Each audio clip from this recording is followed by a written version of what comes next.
Good morning. Good morning. Good morning.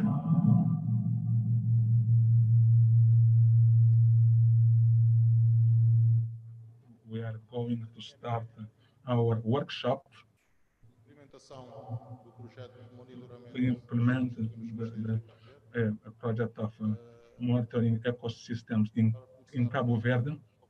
In order to start, we are going to invite the Minister, Dr. Paulo Veiga,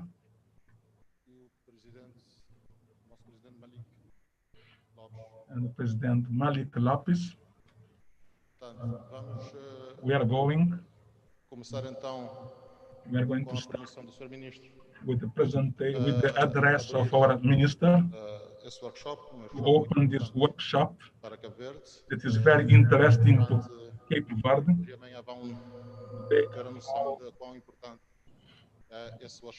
We are going to have important meetings today and tomorrow. Now, the president of IMAR, Dr. Malik Lopes, are going. Muito bom dia a todos. Good morning, everybody. As palavras de boas-vindas. Our welcome address to all those who are present over here and that are at home in the name of the Ministry of Maritime Economics and the Institute of the Sea. Those who are in the campus of the sea, those we want to thank the presence of everybody that are following us online. This workshop is for the implementing and the monitoring the ecosystem, coastal ecosystems in Cabo Verde, and is being done in partnership with Cabo Verde and Germany. We want to thank everybody. Now we have the honor to invite the Minister of Maritime Economy to address to his welcome address.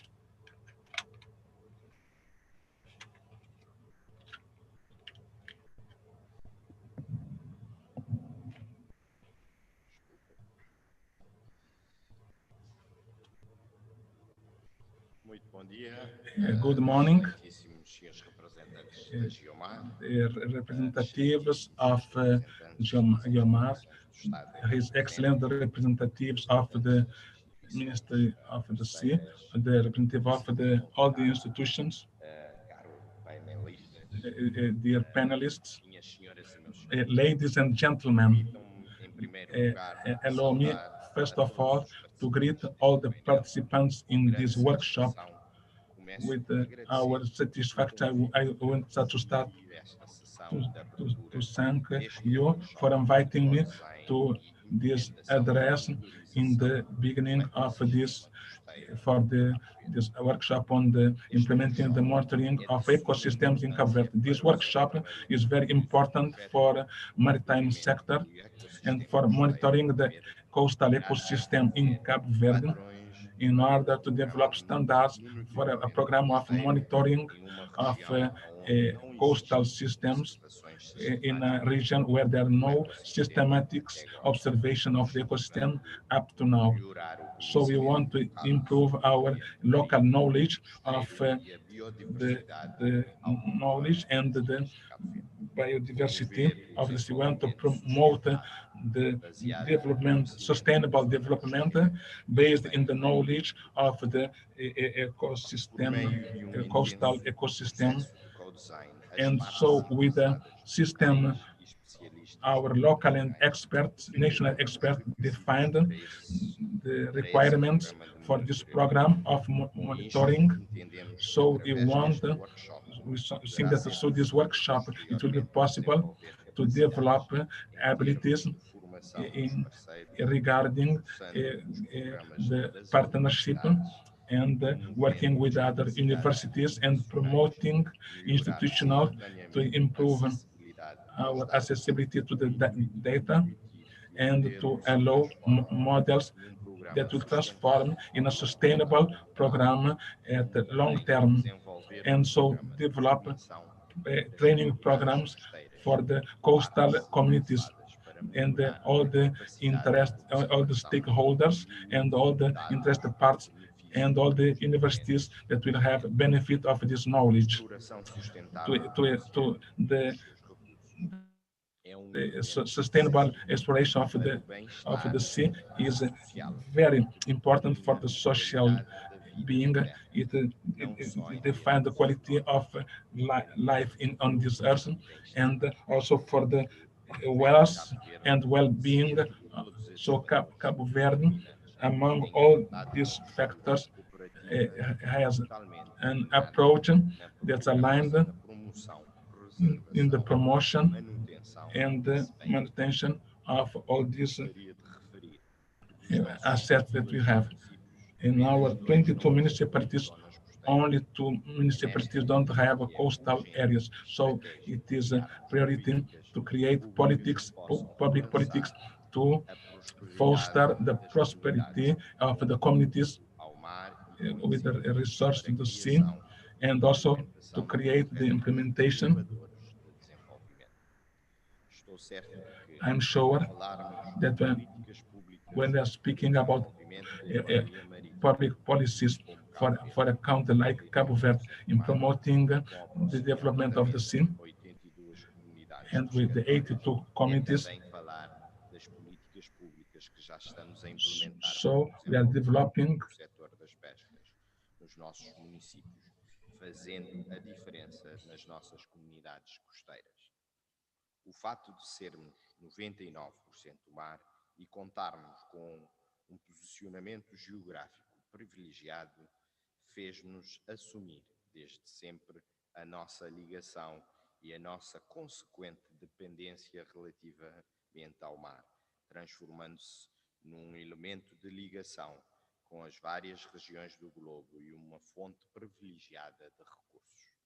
Este facto realça a obrigatoriedade do governo de Cabo Verde em adotar uma posição concertada no que diz respeito ao uso sustentável de todo o ecossistema marinho dentro da nossa área de jurisdição, pois os recursos naturais assumem uma posição económica determinante no comportamento e pensamento humano, associado à sua sobrevivência, despertando uma mentalidade conectada com a importância da adoção e uma visão estratégica e contemporânea sobre o oceano. Entretanto, o consumo excessivo e os padrões de exploração dos recursos naturais incitam pesquisa de novos locais de recursos e novas alternativas. Em paralelo, procura-se alterar os padrões de consumo e exploração desses recursos em benefício de um futuro sustentável. Convicções da economia azul, que promove reflexões sobre políticas públicas adotadas para a gestão dos usos e atividades económicas do espaço marinho no contexto da governança oceânica. Apesar dos esforços e das vitórias já conseguidas no sentido de melhorar as condições desse setor, os desafios são enormes. Porém, cientes destes desafios e conscientes da necessidade do aumento da resiliência, aumento das medidas de racionalização da pesca, reforço na formação e investigação científica, reforço na fiscalização, a diversificação da indústria pesqueira e a agregação de valor, reconhecer destes fatores constituem mecanismo de redução de tais vulnerabilidades. Minhas senhoras e meus senhores, a aposta do Governo no domínio da economia do oceano, que envolve o setor das pescas, portuário, reparação naval, transporte e logística, indústria e comércio, serviços marítimos e de turismo, engloba uma estratégia de médio a longo prazo, ancorada no conhecimento e no desenvolvimento tecnológico e na qualificação dos recursos humanos, requerendo para o seu pleno desenvolvimento a participação ativa dos setores da educação, da formação técnico-profissional e da investigação académica aplicada. Esta visão incorpora, assim, a criação do campus de um centro de saber de referência no Atlântico, nos domínios marinhos, náutico, marítimo e da economia marítima, ou seja, a implementação do Campos do Mar, que está a funcionar estrategicamente com base em 3 grandes pilares. O pilar do ensino técnico-profissional, que tem por missão desenvolver e implementar ações de formação básica, modular e técnico-profissional em todos os domínios da economia marítima para responder às necessidades nacionais e internacionais. O pilar do ensino superior, que visa a integração do ensino superior nas dinâmicas internacionais e a promoção da formação de quadros superiores de excelência, com competência técnico-científicas equiparada aos mais altos níveis de qualidades internacionais, para servir aos objetivos de desenvolvimento da economia marítima e alavancar a participação dos quadros nacionais no âmbito das oportunidades emergentes da internacionalização da economia e das empresas nacionais. O pilar da investigação tem por objetivo promover o desenvolvimento e a realização de investigação científica aplicada nos domínios da oceanografia, recursos halieuticos, clima, atmosfera e outros domínios relacionados, assim como a domesticação do conhecimento científico, de modo a propiciar o desenvolvimento das atividades ligadas à economia marítima e o aproveitamento das oportunidades de integração de Cabo Verde nas redes internacionais de pesquisa. Já tivemos várias oportunidades de afirmar que para o governo de Cabo Verde o mar não é um obstáculo, mas sim um caminho para a prosperidade deste nosso pequeno arquipélago. E vos reitero a disponibilidade do governo para continuar a trabalhar no sentido de alcançarmos os sucessos almejados, cujos objetivos estão substanciados no Plano Estratégico de Desenvolvimento do Setor Marítimo para os próximos anos. Em nome do Governo de Cabo Verde, declaro aberto este workshop e agradeço a disponibilidade e a participação de todos. Um bem-aja a todos e muito obrigado.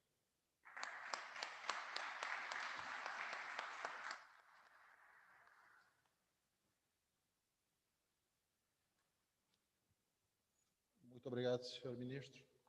Portanto, então vamos, depois da cerimónia de abertura presidida pelo Sr. Ministro da Economia Marítima, vamos dar início aos nossos trabalhos, ao workshop. Convidaremos então ao Sr. Ministro e ao Presidente Malik que ocupassem para ficar da frente. Portanto, uma vez mais, bem-vindo a todos. Muito obrigado por estarem conosco. A vossa presença e a vossa contribuição, estamos convictos que é muito importante para este projeto. Isto porque, só pelo nome do workshop, podem ver que o workshop chama-se Workshop de Delineamento e Implementação. Portanto, trata-se do primeiro workshop que vamos realizar no âmbito desse projeto, a primeira atividade em si no âmbito desse projeto, porque é delineamento, porque o projeto em si tem uma filosofia de uma abordagem participatória, onde estão vários parceiros, várias entidades, desde as entidades comunitárias, as associações comunitárias, as instituições públicas, as privadas, o poder político, tanto local como central. Portanto, a ideia desse projeto é isto. Por isso que nós, uma vez mais, agradecemos a vossa presença, porque é convosco que nós vamos sim delinear o projeto. Temos a ideia do projeto, ideia de algumas linhas, mas em si as atividades vão ser delineadas durante esse workshop. Portanto, hoje de manhã teremos uma parte muito importante, que é a parte das apresentações de várias experiências de outras paragens. Temos experiências, por exemplo, desde a África do Sul, que tem uma experiência muito boa a nível do monitoramento costeiro, como também exemplos dos Açores, que são ilhas como nós. Portanto, vamos ter apresentações interessantes. O workshop, como vocês sabem, vai decorrer nessa modalidade espacial. Como devem saber, vocês todos foram convidados no mês de março para esse workshop. Não foi possível pela questão da pandemia do Covid-19 e, portanto, as apresentações dos nossos parceiros estrangeiros vão ser via a plataforma Zoom online. Portanto, como puderam ver através do programa, teremos então esta manhã várias intervenções dos nossos parceiros. No período da tarde, vamos dividir então em grupos de trabalho, onde isso mesmo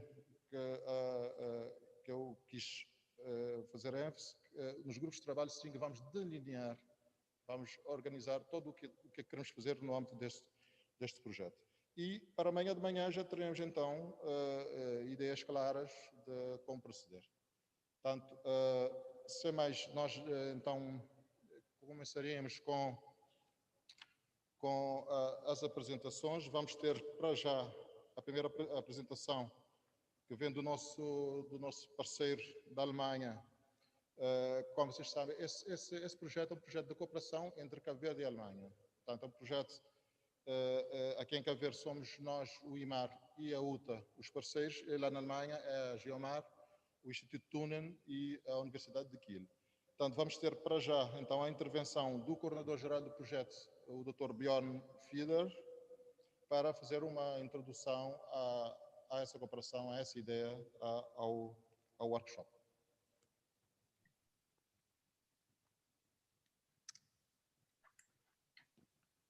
Yeah, thank you, Vito. Can you hear me? Do you hear me at OCM?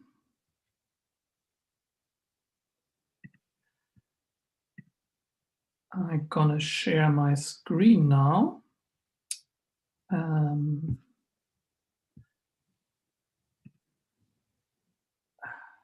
You should, oops.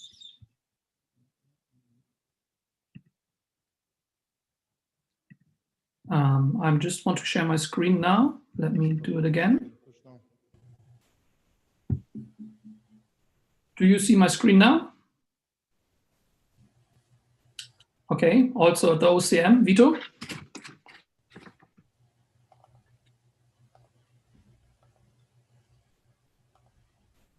Yeah? Acho que já haverá condições para a intervenção do Dr. Bjorn. Yeah. Can you see my screen now, Vito? Ele que está para...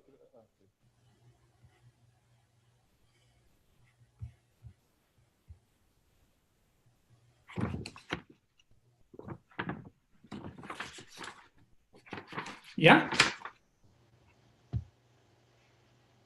Vito, if you see my screen, then please give me a sign so then I can start.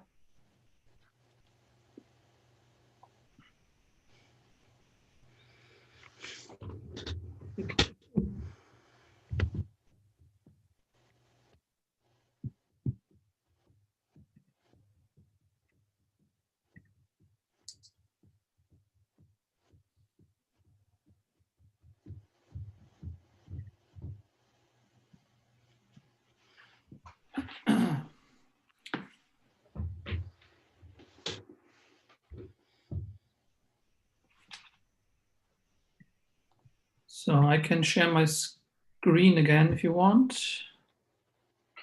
Do you see it now on your screen at the OCM?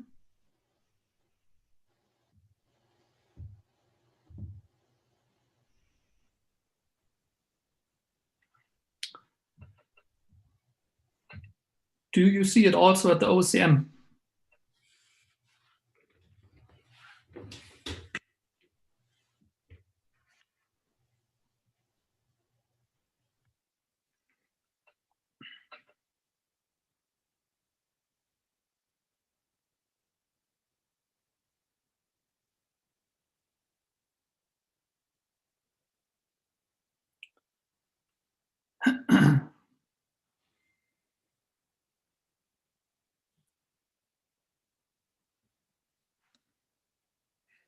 Algum problema técnico com a questão do Zoom? Portanto, como vocês sabem também, o workshop está com um serviço de tradução simultânea que também acrescenta as dificuldades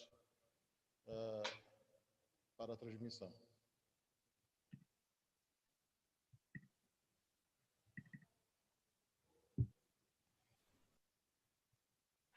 So, Vito, do you see it?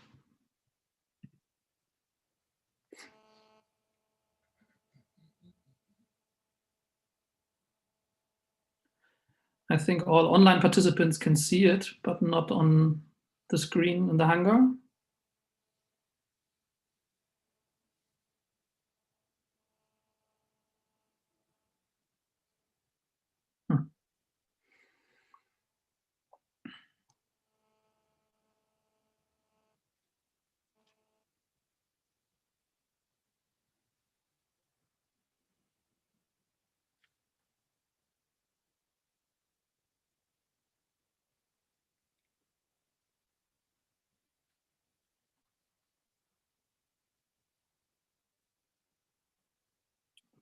I think if you start the presentation, yeah, the bottom, that one exactly, and then I can give you a shout.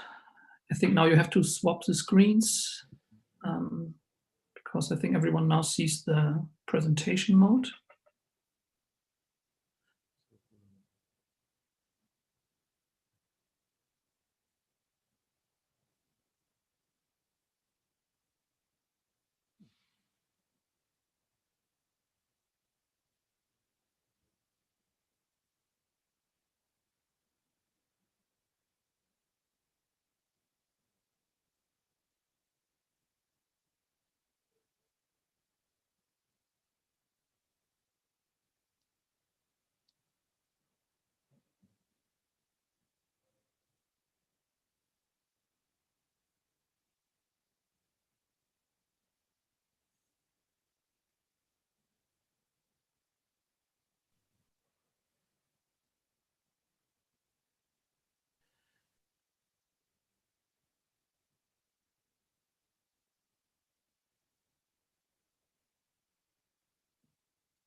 Vamos?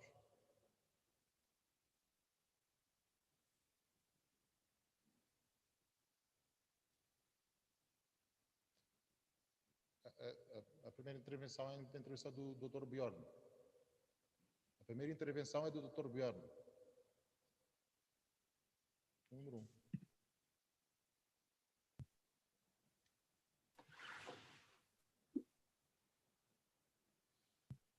Está por número 1. Video? Vito?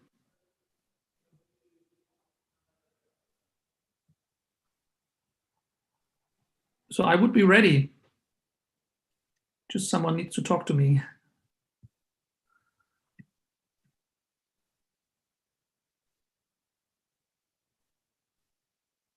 So I can keep talking.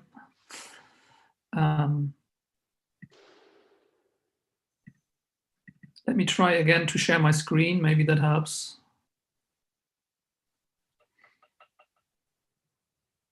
Yeah? Ok.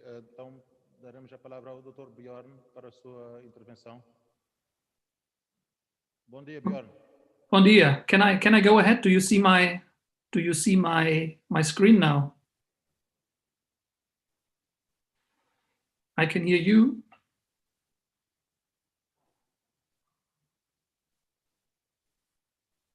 So I'm ready to go.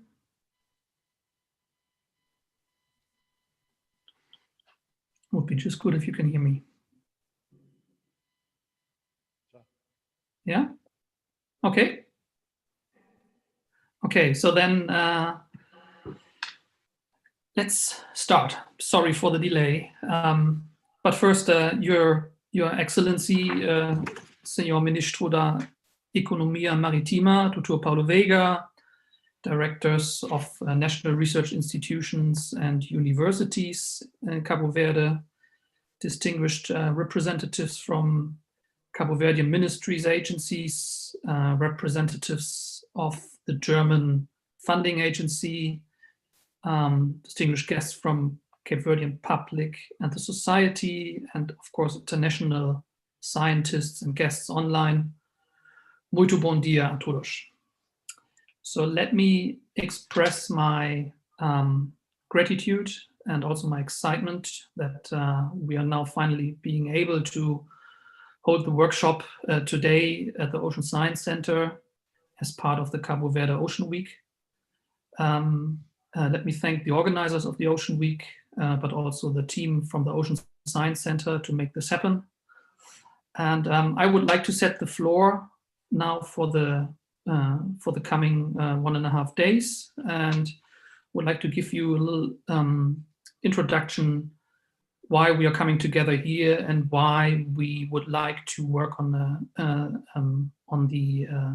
potential monitoring program in Cabo Verde. So we will hear in more detail about the project itself from my colleague Vito after my presentation. But I would like to say now a few words why we are here. So as you know, we are all living in a climate, and we're living on a planet where the climate is changing due to human activities, and also the ocean is changing.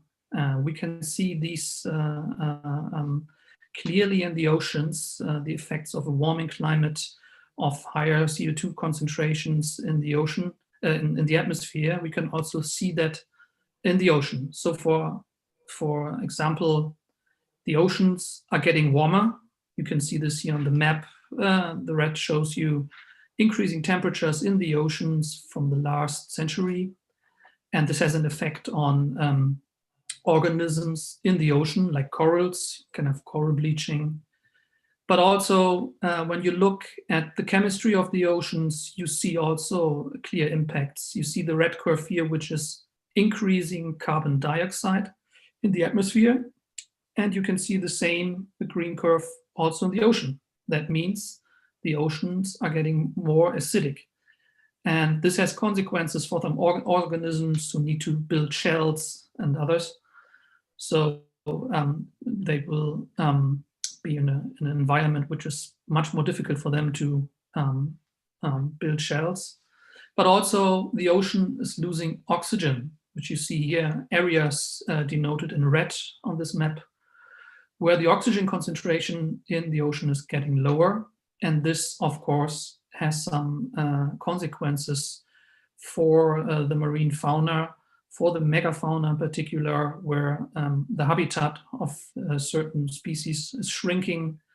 And so all these effects, have effects not only for the ecosystems in the ocean, but also for the populations that rely on the ocean services, on the ecosystem services.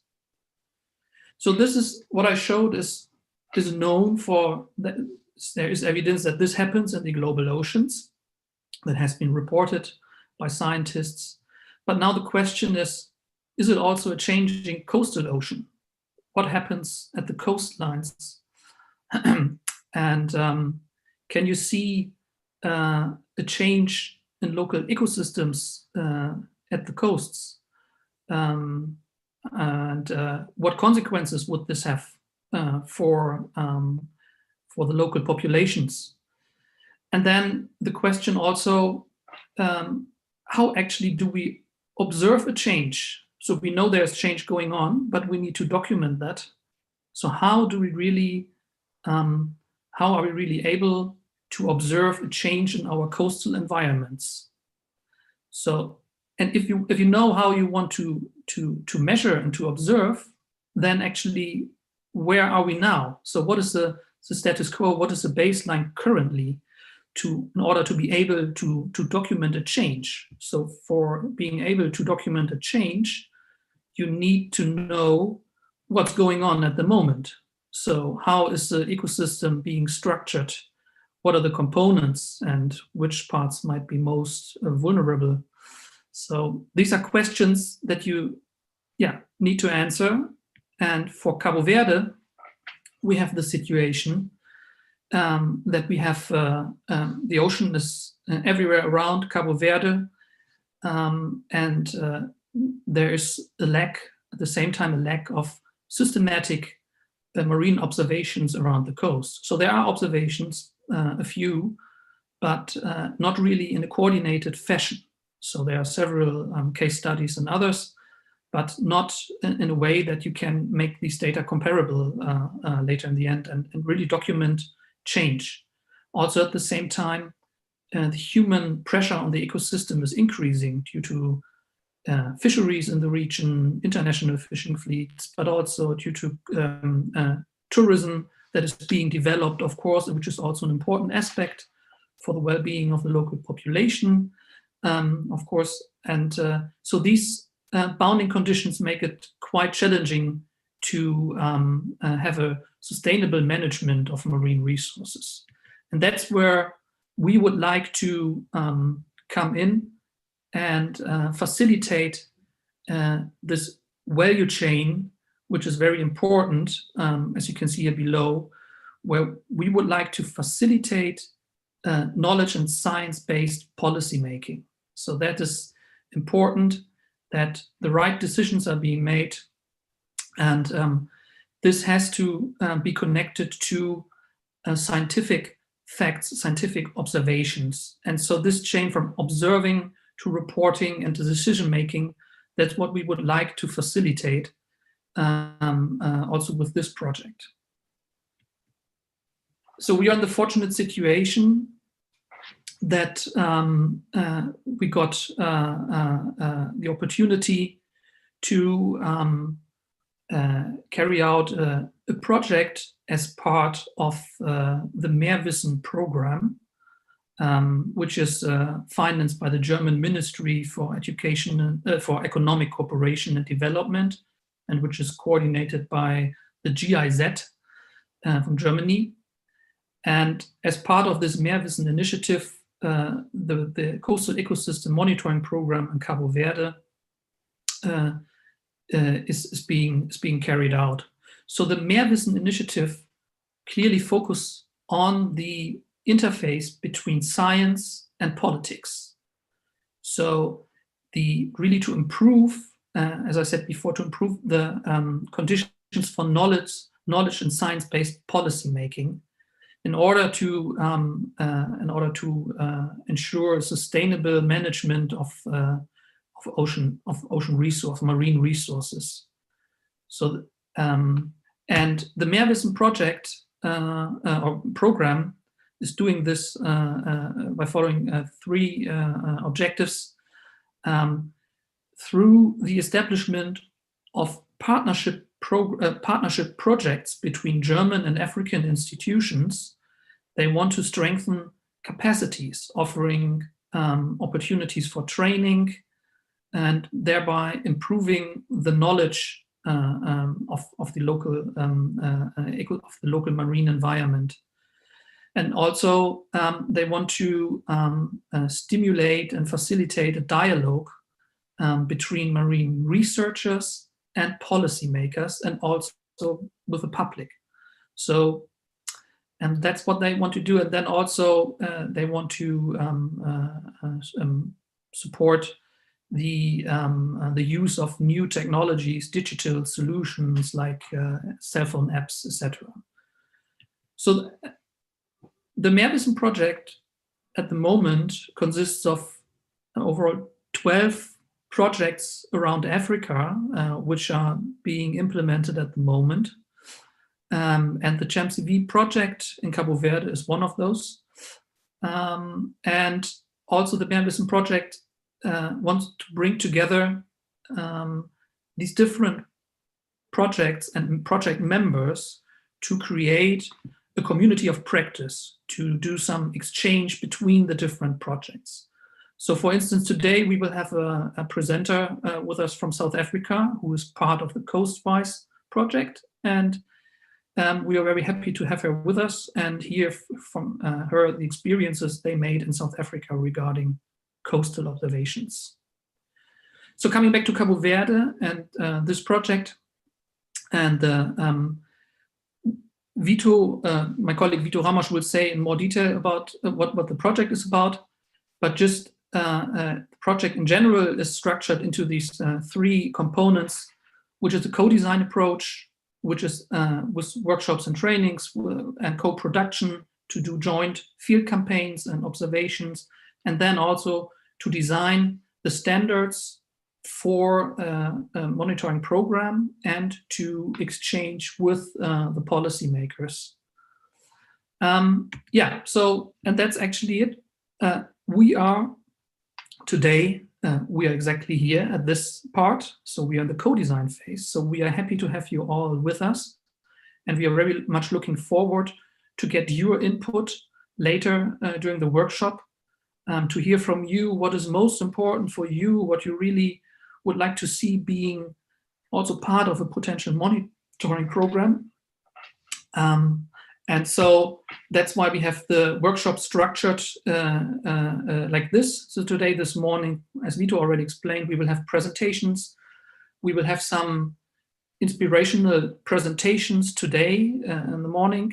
And then in the afternoon, we would like to have a dialogue and exchange with local stakeholders and also with policymakers. And tomorrow we will sit together and synthesize that information and work on a design for a pilot monitoring field campaign, for a baseline campaign at a certain location in Cabo Verde to carry out a pilot next year. So that's where we are at the moment. Let me thank you again for your time, also for the international scientists contributing and donating their time, for being with us today. And as a handover to Vito, I just would like to show you a short animation video that summarizes the our approach from our partnership project, how we want to establish and promote coastal monitoring in Cabo Verde. And then happy to hand over after that presentation back to Vito.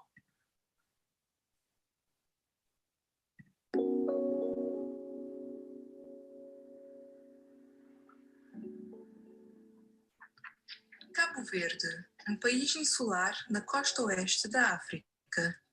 Vários agentes da pesca e do turismo usam a flora e a fauna como uma base central para os seus meios de subsistência. Isso garante a prosperidade da grande parte da população local. No entanto, ecossistemas marinhos e costeiros importantes estão mudando devido às atividades humanas. A mudança climática leva ao aumento da temperatura, aumento da acidez e diminuição do oxigênio do oceano. Isso pode ter um impacto sobre as espécies de peixes importantes para a pesca e na carismática vida selvagem que é importante para o turismo. Mas a alta pressão da pesca também tem um impacto negativo nos estoques de peixes locais e, portanto, na segurança alimentar da população. Grande parte do ecossistema marinho de Cabo Verde é cientificamente inexplorado e existe pouco monitoramento do ecossistema para apoiar a sua gestão sustentável. Para mudar este cenário, queremos projetar, testar e promover um sistema de monitoramento das regiões costeiras juntamente com parceiros locais.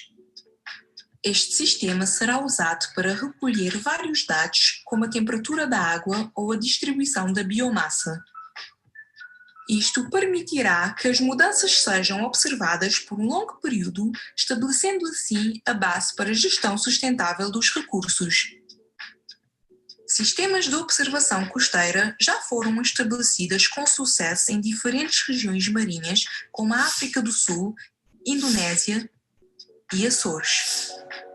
Com base na experiência científica de parceiros internacionais do projeto, iremos desenvolver um sistema de observação para Cabo Verde como um modelo para esforços de monitoramento no futuro.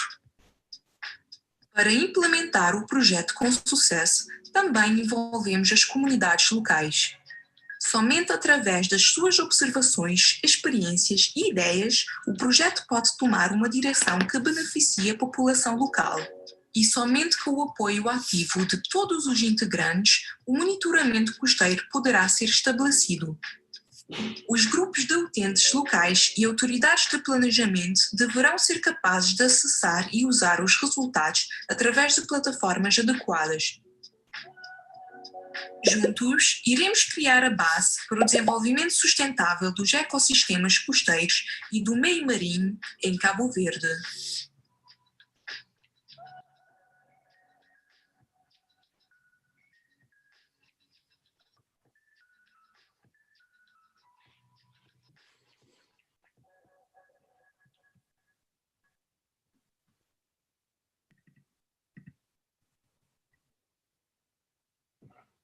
Thank you.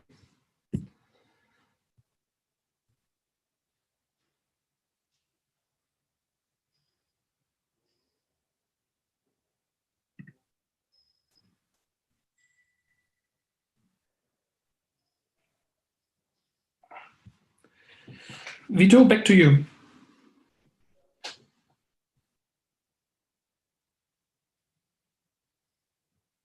Yes, Bjorn. Thank you. Como vocês sabem, estamos um pouco avançados no tempo por questões técnicas. Todas as questões que podem ser colocadas ao Dr. Bjorn podem ser feitas na sessão de discussão. Portanto, vamos ter uma sessão de discussão de aproximadamente 1 hora, onde podem pôr todas as questões. Nós avançaríamos então com um pouco mais de detalhe sobre o nosso projeto. O Dr. Bjorn já avançou algumas informações sobre o projeto, mas vamos tentar não repetir o que é que ele acabou de dizer, mas vamos então em um pouco mais de detalhe fazer uma apresentação resumida do projeto. Se pudessem colocar aquela apresentação.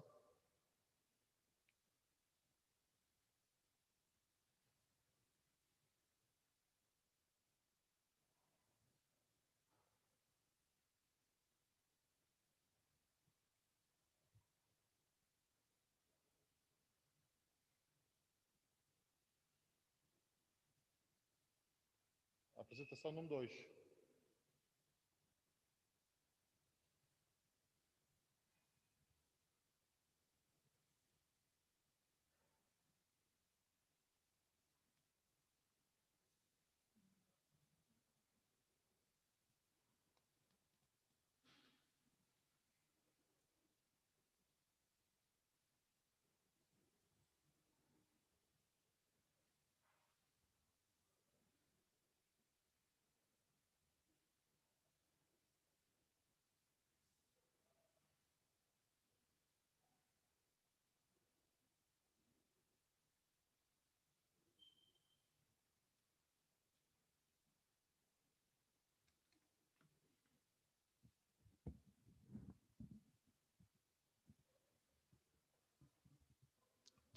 Vamos fazer então uma breve apresentação do projeto,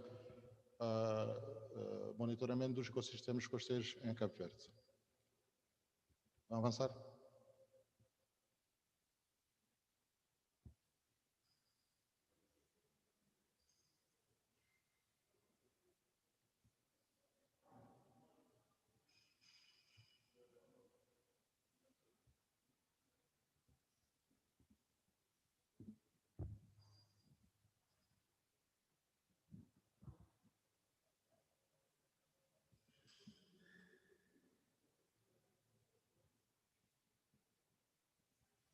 Como o Bjorn mesmo já fez referência, portanto, esse projeto é um projeto enquadrado no programa Mary Wilson da Agência alemã de cooperação internacional, a GIZ, onde nesse programa foram financiados 5 projetos a nível do continente africano. Portanto, projetos, somente 5 projetos, e nós fomos alvo do financiamento.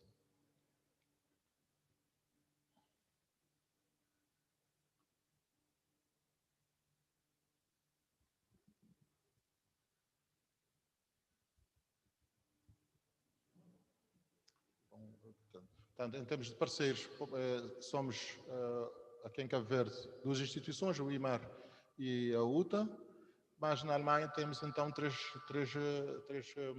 parceiros, a Geomar, o Instituto Tunen das Pescas e também a Universidade de Kiel.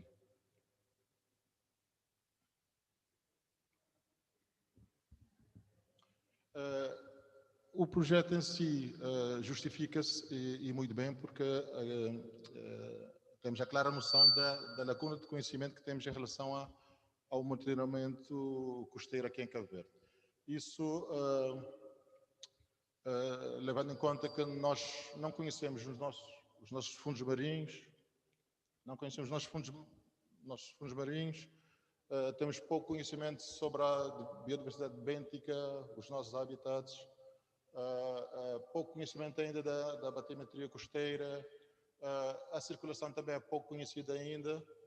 Isso porquê? Porque, como disse bem o colega Bjorn, não temos até neste momento um sistema, um programa sistemático de monitoramento costeiro. Sim, temos vários estudos, várias pesquisas, mais pontuais e esporádicos, enquadrados em certos programas, fundamentalmente algumas espécies como as emblemáticas, ao plâncton, aos cetáceos, etc.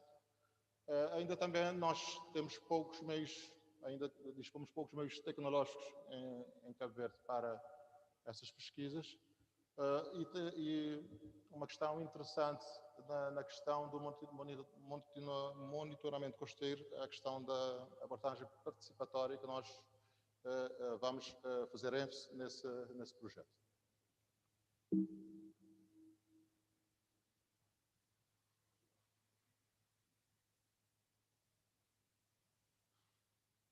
Só passar o slide. Em termos de contexto, portanto, está contextualizado dentro do plano estratégico de investigação marinha de Cabo Verde, através, consubstanciado nos 3 pilares, do papel e serviços dos ecossistemas costeiros, do crescimento azul e também a estatística pesqueira. É importante ainda para o melhoramento dos métodos de recolha de dados e o seu uso, tanto estatísticos como hidroacústicos, socioeconómicos, etc. É importante também, como já dissemos, por inexistência de programas de monitoramento de ecossistemas costeiros e também pela falta da informação documentada sobre os impactos antropogénicos nos ecossistemas costeiros.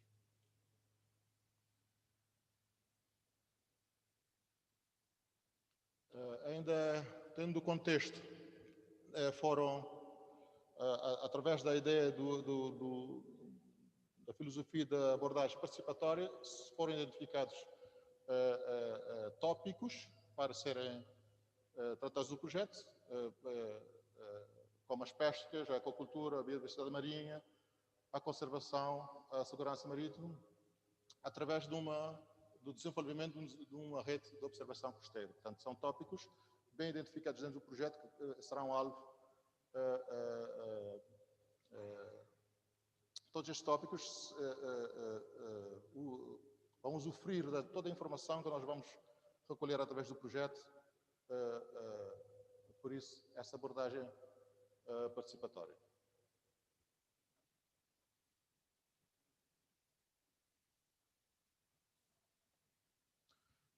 Como também o nosso colega já havia dito, é uma abordagem participatória onde é que partimos do co-design, portanto, partimos da base, o que é que nós estamos a fazer neste momento, passamos para a co-produção, que é a realização das atividades, das campanhas, das tarefas dentro do projeto, para chegarmos depois com os resultados e para serem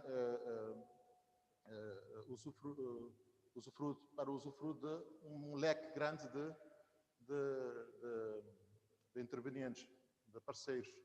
Uma cadeia grande que vai desde o turismo, as pescas, a aquacultura, as indústrias, etc, etc.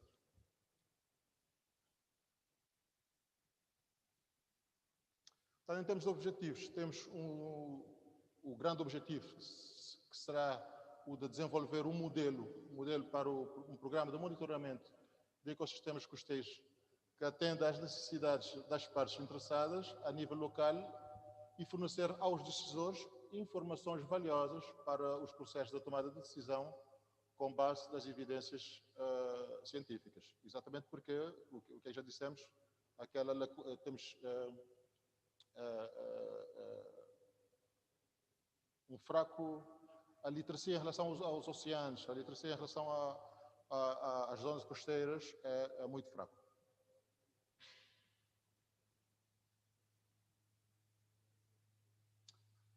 Objetivos mais específicos, seria o de aplicar uma abordagem de co-design nativo,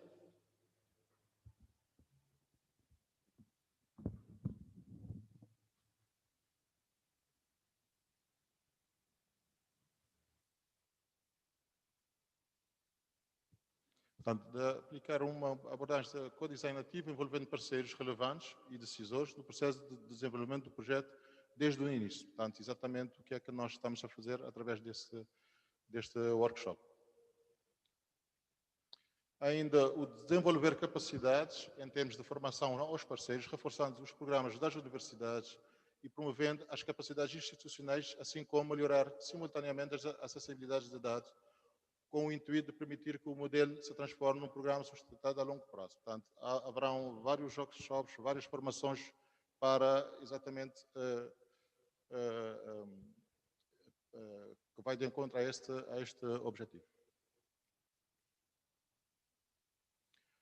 Também desenvolver um programa de formação, já não nas instituições, mas sim nas comunidades costeiras, tanto a nível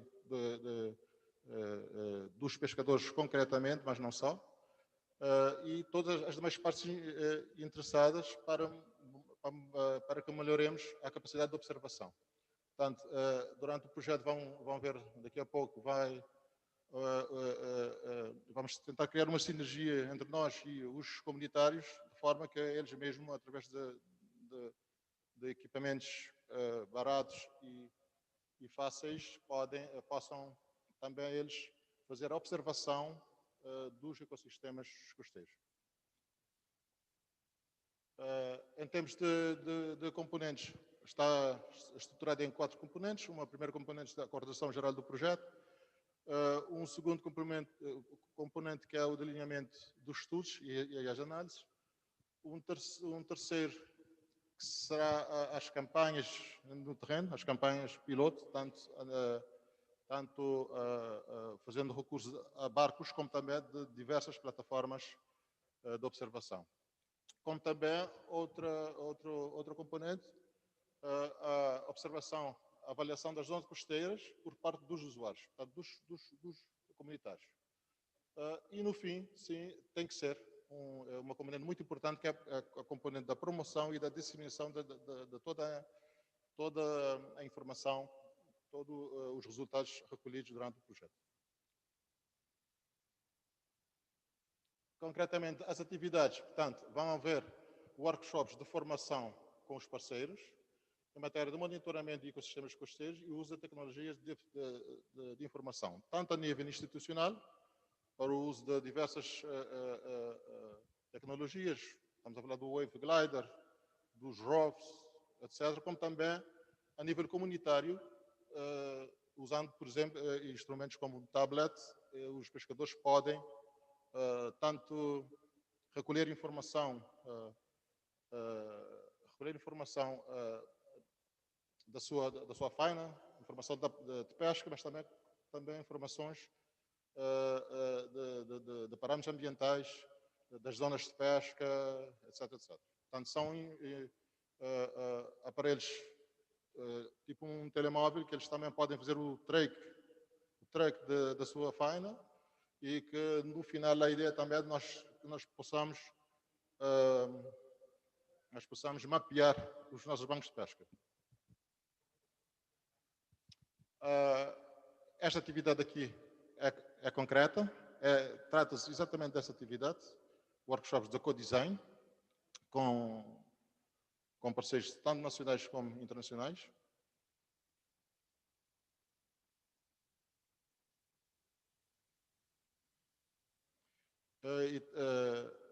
Também a outra atividade, uma das outras atividades são as campanhas piloto de investigação. Vamos ter que definir um sítio e, utilizando diversas tecnologias, fazer aquela observação oceanográfica, utilizando, como já havia dito, tanto gliders como ecossondas, ROVs, os dados de satélite, etc. Também campanhas para o melhoramento no levantamento de dados referentes às pescas e aos ecossistemas, fazendo uso dos dispositivos móveis, já mencionei.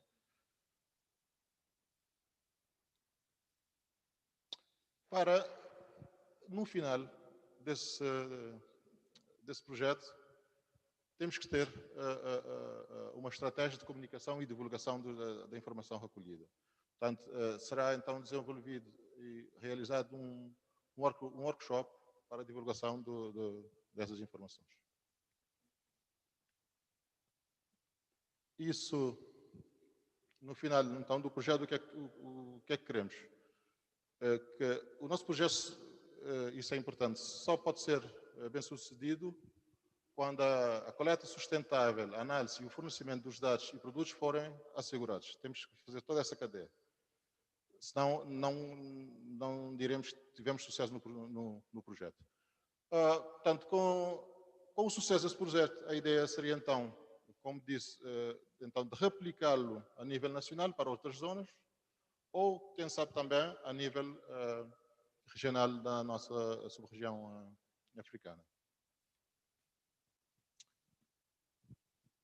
Era isso, muito obrigado. Portanto, eu tentei ser breve para complementar as informações do Bjorn. Como eu vos disse, para a questão do tempo, teremos que ir avançando. Para agora, teríamos 2 intervenções que vão mais ou menos no mesmo sentido, onde tem a ver com as observações a nível das comunidades. Toda a observação que os comunitários podem fazer para a recolha de informação dos nossos ecossistemas costeiros. Portanto, será feita pelo Dr. Jon Smith e também pelo Dr. Reino Fock.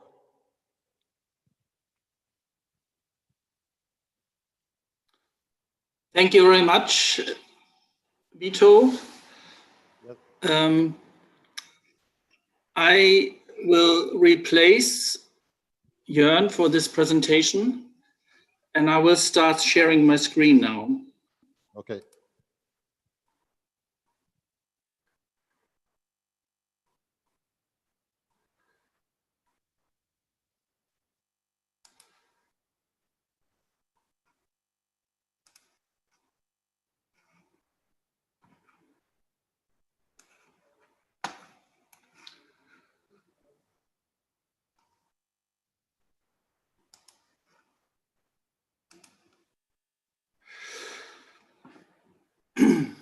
I hope you can see my screen. Can anybody give me a sign, please? Okay, thank you very much. Dear Minister, ladies and gentlemen, highly esteemed audience, as my 4 speakers, I would like to start expressing my gratitude for the opportunity to share this meeting with you together and to cooperate within such an interesting project with the highly esteemed colleagues from Cabo Verde and Germany to reach our joint goal of improving the measurements within the Cabo Verdean Ocean ecosystem. I'm now giving 2 short presentations. Jörn Schmidt, as I said, was not available on short notice, so I will do his as well. And I will briefly, or I will separate the 2 parts as following. In the first part, I will put a focus on environmental observations, while in the second presentation, I will also address specific aspects in regards to fisheries data. So it's about the benefits of observing things at community level, and to elucidate, to show what this means, I would like to go back in history to the times we didn't have any remote sensing, we didn't have any satellites. So some, let me say, 100 years before.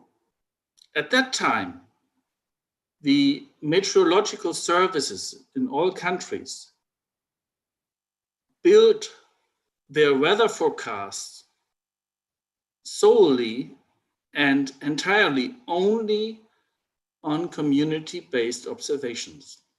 People around in the countries were collecting weather data. These were transmitted by telephone, by telegraph, by telegram to the meteorological offices, and these data were used to create weather forecasts regionally or even for wider areas. So we see that the very beginning of weather forecasts and climatology and climate research was in the hands of observers at community level to collect local data and transmit and transform these data into meteorological observations. So we are having now, let me see how I can do this. Yes. So what are the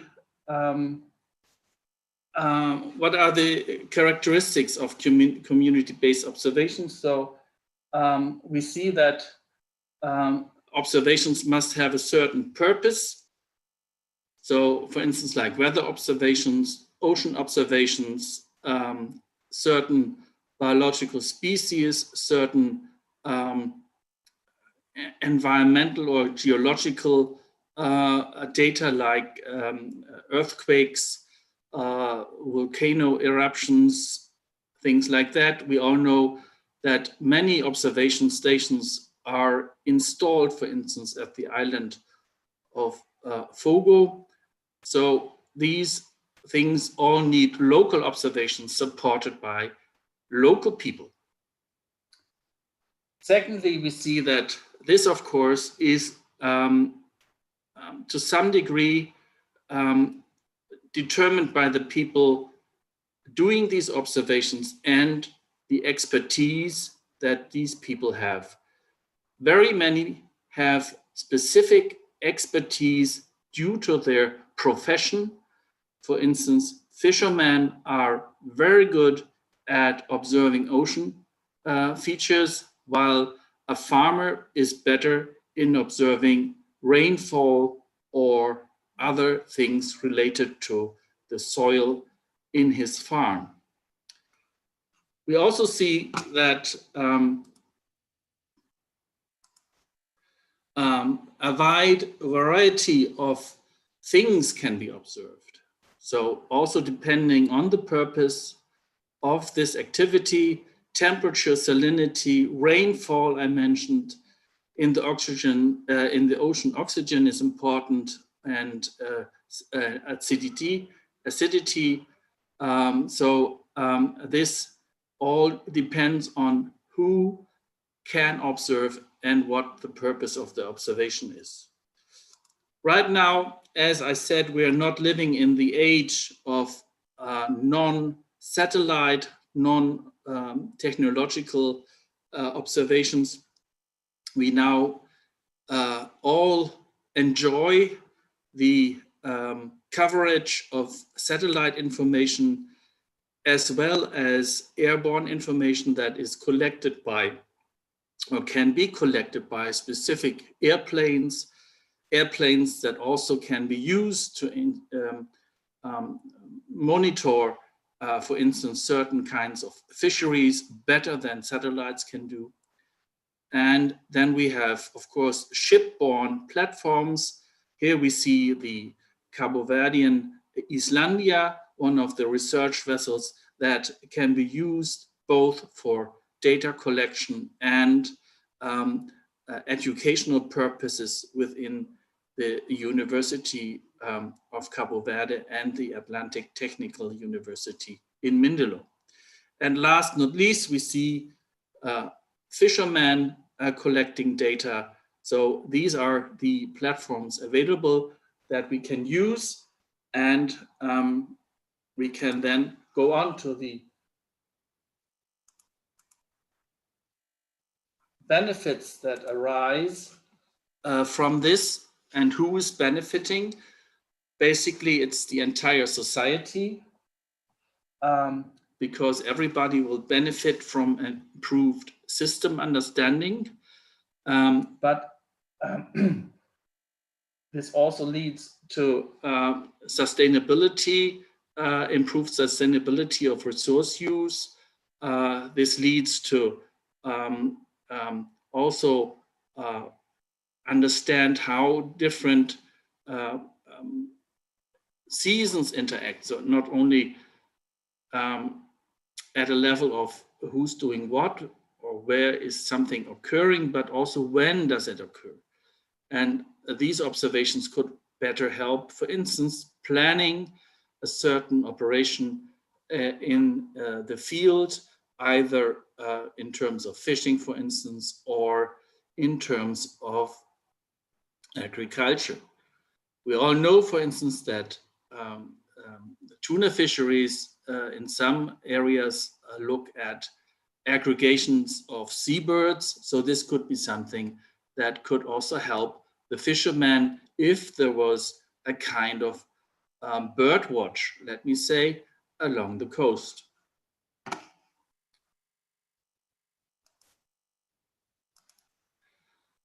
So there are many projects around the world where the importance, let me say, importance of community-based observations and support of activities is increasingly acknowledged. We have an example here from Indonesia, which is called Building Capacity for Coastal Monitoring by Local Small-Scale Fishers, something that in its basic structure is very close to the SEM-CV project. This example here is just to show that on a bigger island here in Indonesia, several local communities are in a network to share and monitor data, fisheries, and also fishing practices. This is something that can be also very important for the Cabo Verdean community to have an eye who's fishing where, and is he allowed to fish? Is this a foreign vessel? Is this a vessel without a license? Probably. Is this a big trawler that has no permission to carry out fishing operations in the waters? So this is called IUU. We see here monitoring of the fisheries as one of the important things that a local monitoring can significantly enhance.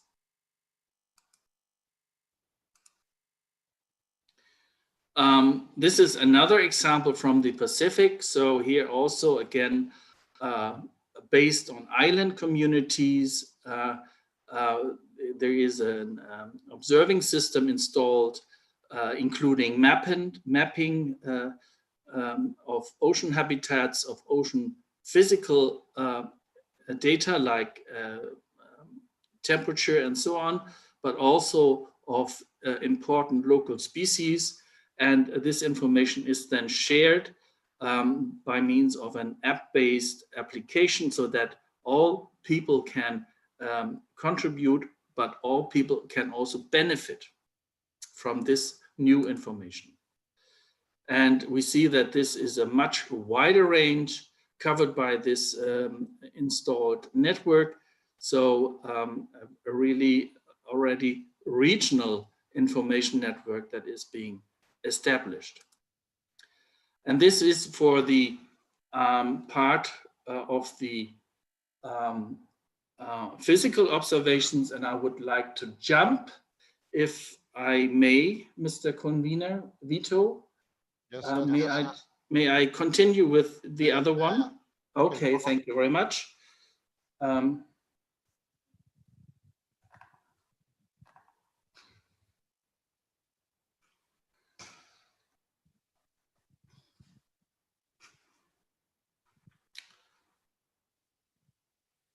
Can this be seen? No. Not yet. Not yet. I will share, sorry, one moment. Now I am doing it.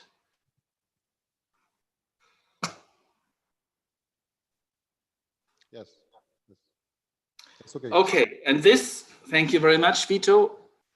This is now a specific part of SEMCV and also part of another project that is contributing to this activity, Triatlas, where we are also enjoying the cooperation with our fellow colleagues from Cabo Verde, where we have not only German Cabo Verdean, but we have Brazil, a network comprising all people, all countries from the South Atlantic, Brazil, Namibia, South Africa, and so on, also Senegal.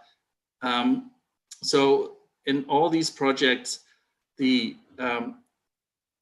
focus has now shifted towards also the needs and the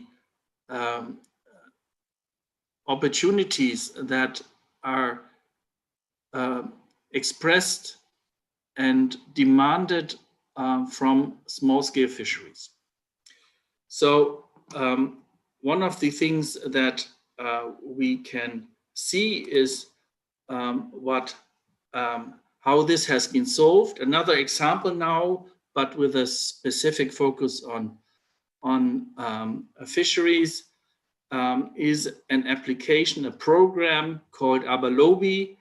This was designed by some IT experts based only on the needs that local fishermen expressed.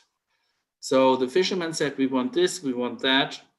And the application was then created around these needs and now is widely used in artisanal small-scale fisheries in South Africa. And this very nice cartoon shows us some of the aspects that this application now brings to the communities, but also to the local fishermen themselves. So if we look here at the second row of topics, we see that at sea, safety issues are improved. Everybody has a kind of tracker so that in certain cases with broken engines, with any kind of accident happening at sea, an emergency call can be sent, and this emergency call will then initiate a kind of rescue operation, either from the Navy or from other local fishermen in the near surroundings. So the safety aspect is one thing. Then the fishermen when they have collected their catch and are returning to their home port, can already find out what are the market demands in the different harbors. This perhaps is a little bit different to the situation in Cabo Verde. In South Africa, they have the opportunity to go to different landing sites. In Cabo Verde, the distances are far longer than in South Africa, so this is a bit different, but nevertheless, they get market information. They can see in which place the prices are higher and can choose to move on to these places to sell the fish. At community level, the fishermen can organize their activities. They can organize how to manage local resources. They can organize, for instance, differently how crustacean resources, shrimps, lobsters, etc., are exploited as compared to fish. They can communicate on fishing restrictions or on price policies. And I know examples from Senegal, for instance, where these community level organizations started improving the situation of the local fishermen towards wholesalers that were before dictating prices in certain places. And nevertheless, on last not least, of course, governance. So the relationship to fishing authorities. In the case of Cabo Verde, the relation to the Minister of Maritime Economics, for instance, can be organized, providing the minister with data and also showing the ministry that certain things are not as they should be. For instance, the income situation has not improved, or some resources are overexploited. These things with an functioning app system can be communicated to all levels involved in the decision making. So this highlights some few of the principles of such a policy, and I just take the key principles from what South Africa has done. So they said, okay, a new policy and a new instrument, both should combine into a new vision of what we want in the area. And they said, well, of course, we see that for the communities, the small-scale fishermen are important. They have traditional rights, and it is very important to respect these rights in terms of a co-management approach. So this was one part of the starting points they established. They also realized that resources are utilized in different places. So to decentralize resource allocation and in turn to seek the cooperation of fishermen in resource monitoring and compliance. So how is the fisheries going in one island? How is the fisheries going in another town? Which area is overexploiting local resources like lobsters, etc., and so on.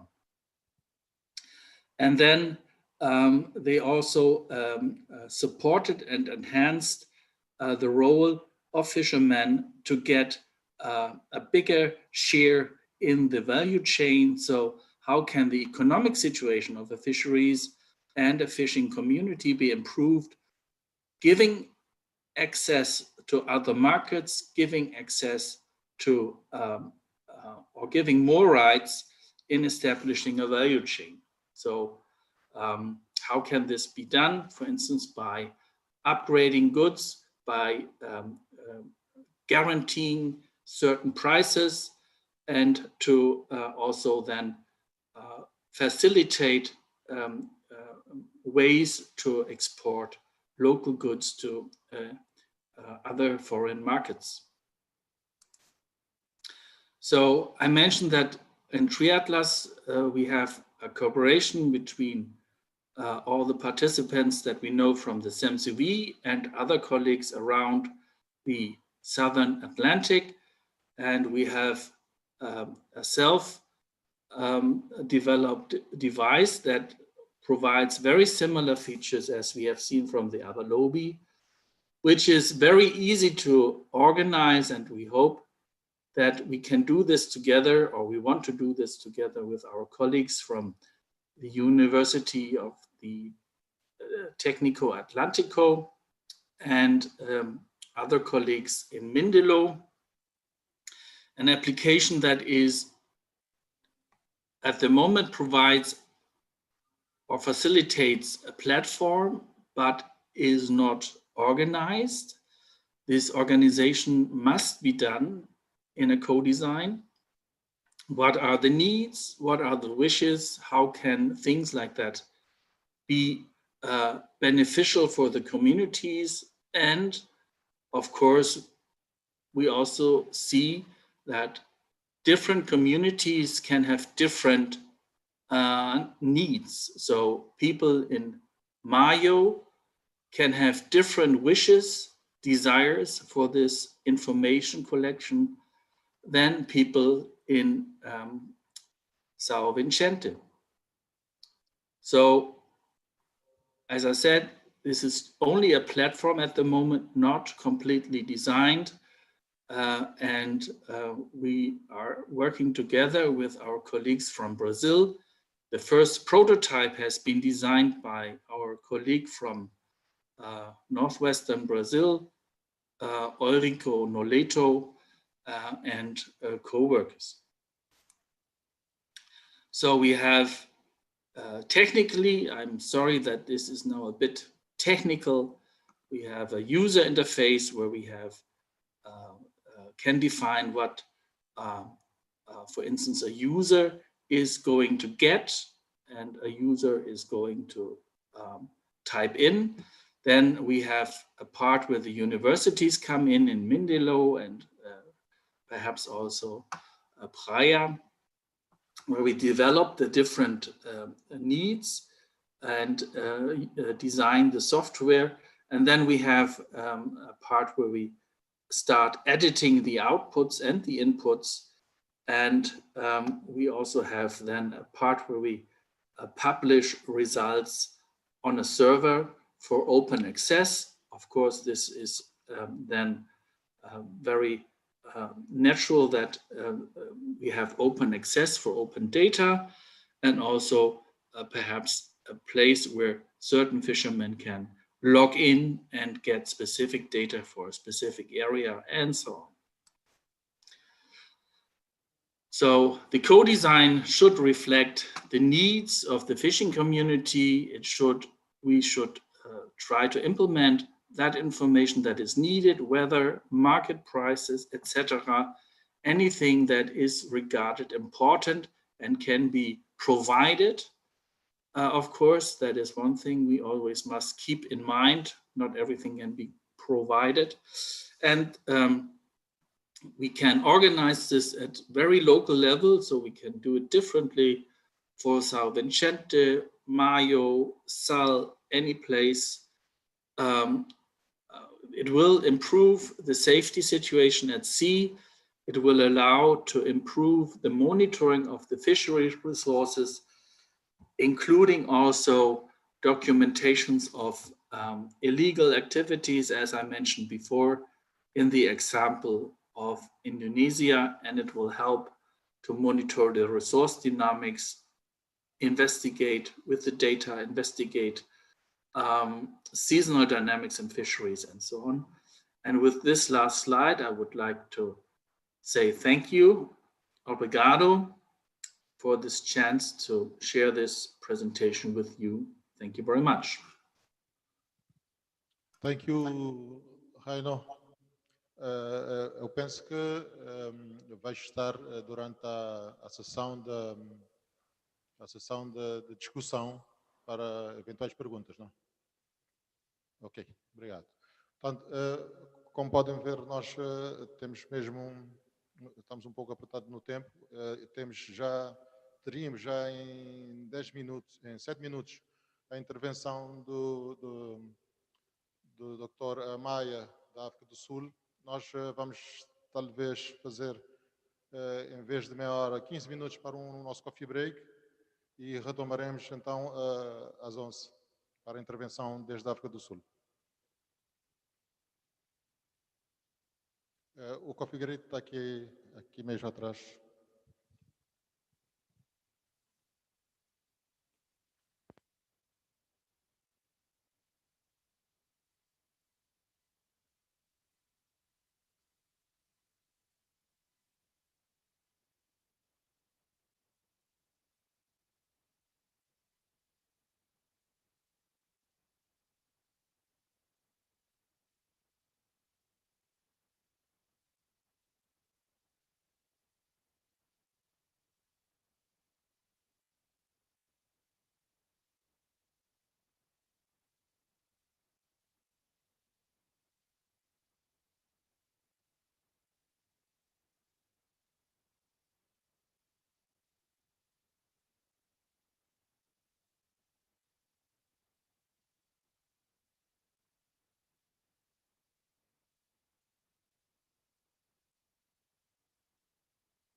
She told me that I'm not enough, and she left me with a broken heart. She pulled me ties and it's all my fault. She got too deep, now she left me scored. Now there's so many thoughts going through my brain. Now I'm taking these shots like it's Novocaine. Ooh, I fall apart down to my core. Ooh, I fall apart down to my core. Didn't know it before. Surprised when you cut me off guard. On this truly I bought. You was my shorty I thought. Never got a feeling this hard. Harder than the liquor I poured. Tell me you don't want me no more. But I can't let go. Everybody told me so. Feeling like I sold my soul. Devil in a form of a whore. Devil in a form of a whore. You said it. Now you said it. You said it. We'll be together.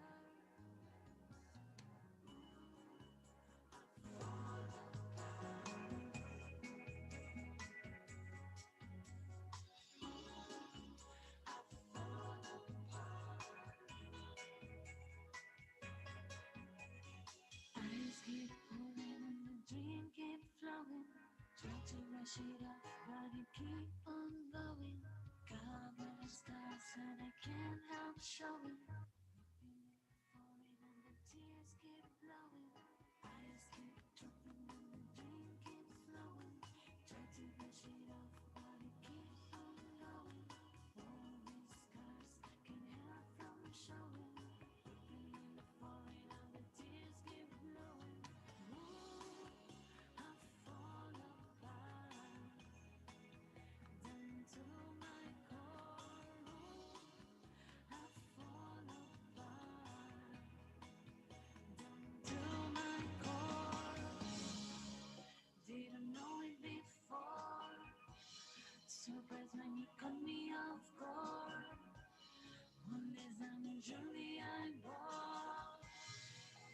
It's not shorty I thought.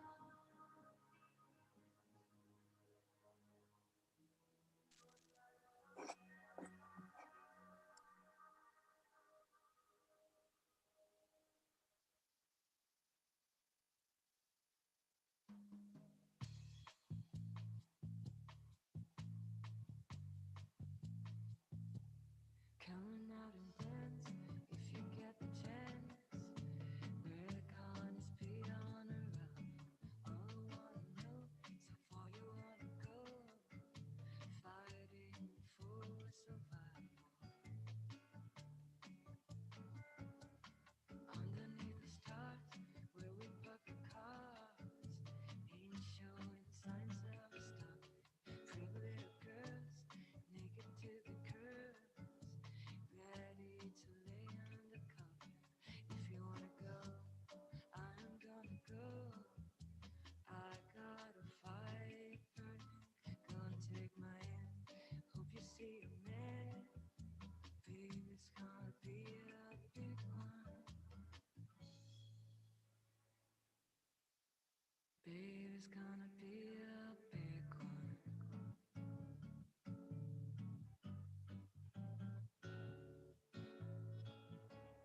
When we see the lights and we the fights, it's gonna be a start. I've got something here. If you give me one more page, I'm gonna color on. I don't wanna say what I have to say. If I kick it up, if I wanna go, I'm gonna go. I'm going back down south now. I'm going back down south. I'm going back down south.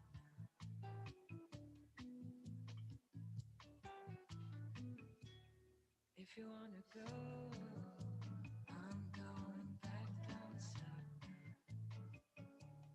Come take my hand. I'm going back down south. When we see the lights and we those fights, I'm going back down south now.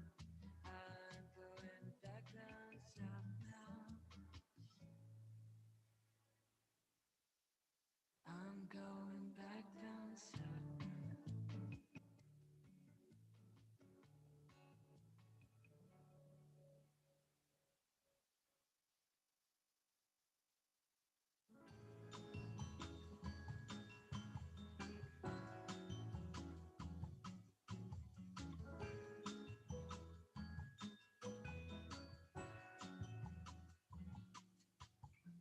Never seen you looking so lovely as you did tonight.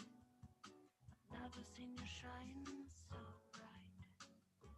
Did it good. Never seen so many men ask if you wanted to dance. They're looking for a little romance, giving half a chance.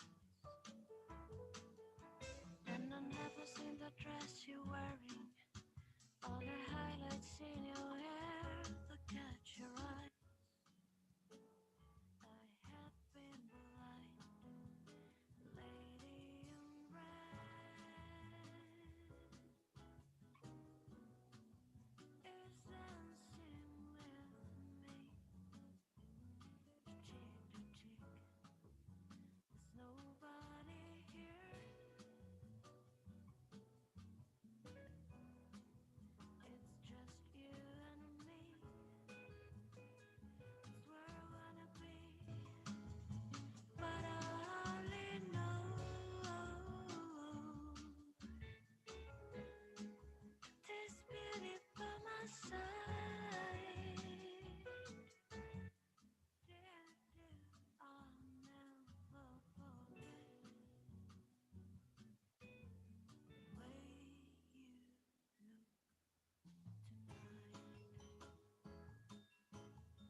such a feeling of complete and utter love, as I do tonight, lady in red is dancing with me, cheek to cheek. There's nobody here. It's just you and me. It's where I wanna be, but I hardly know.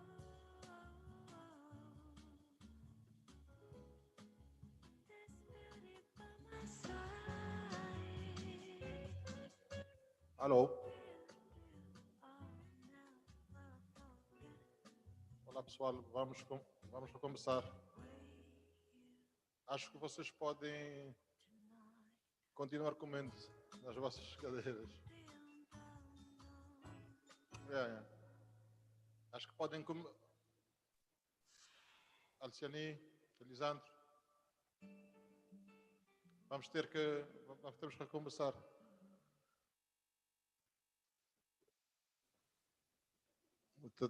Vamos ter agora a participação desde a África do Sul, do Dr. Maia Paf. Portanto, ele nos vai trazer a experiência da África do Sul, uma experiência multi-institucional, um programa multi-institucional de monitoramento costeiro na África do Sul e na Namíbia.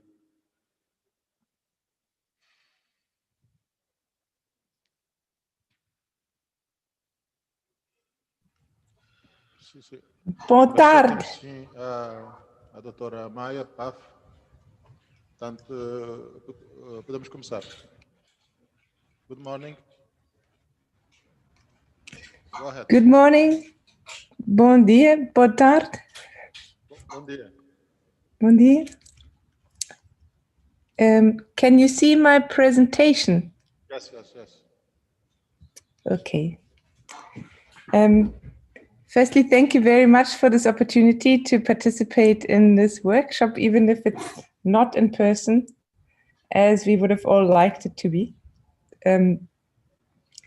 I'm speaking from Cape Town, South Africa, and I am employed by the South African government as a scientist, the Department of Environment, Forestry and Fisheries. We've recently changed our name.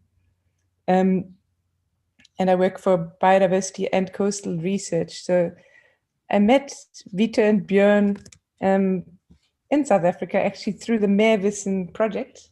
And we realized that there's quite a lot of synergy between what I was tasked to do in South Africa and what you're currently doing in Cape Verde. So we thought it would be good to join forces. You know, we can always learn from each other. So that's why I think I'm here.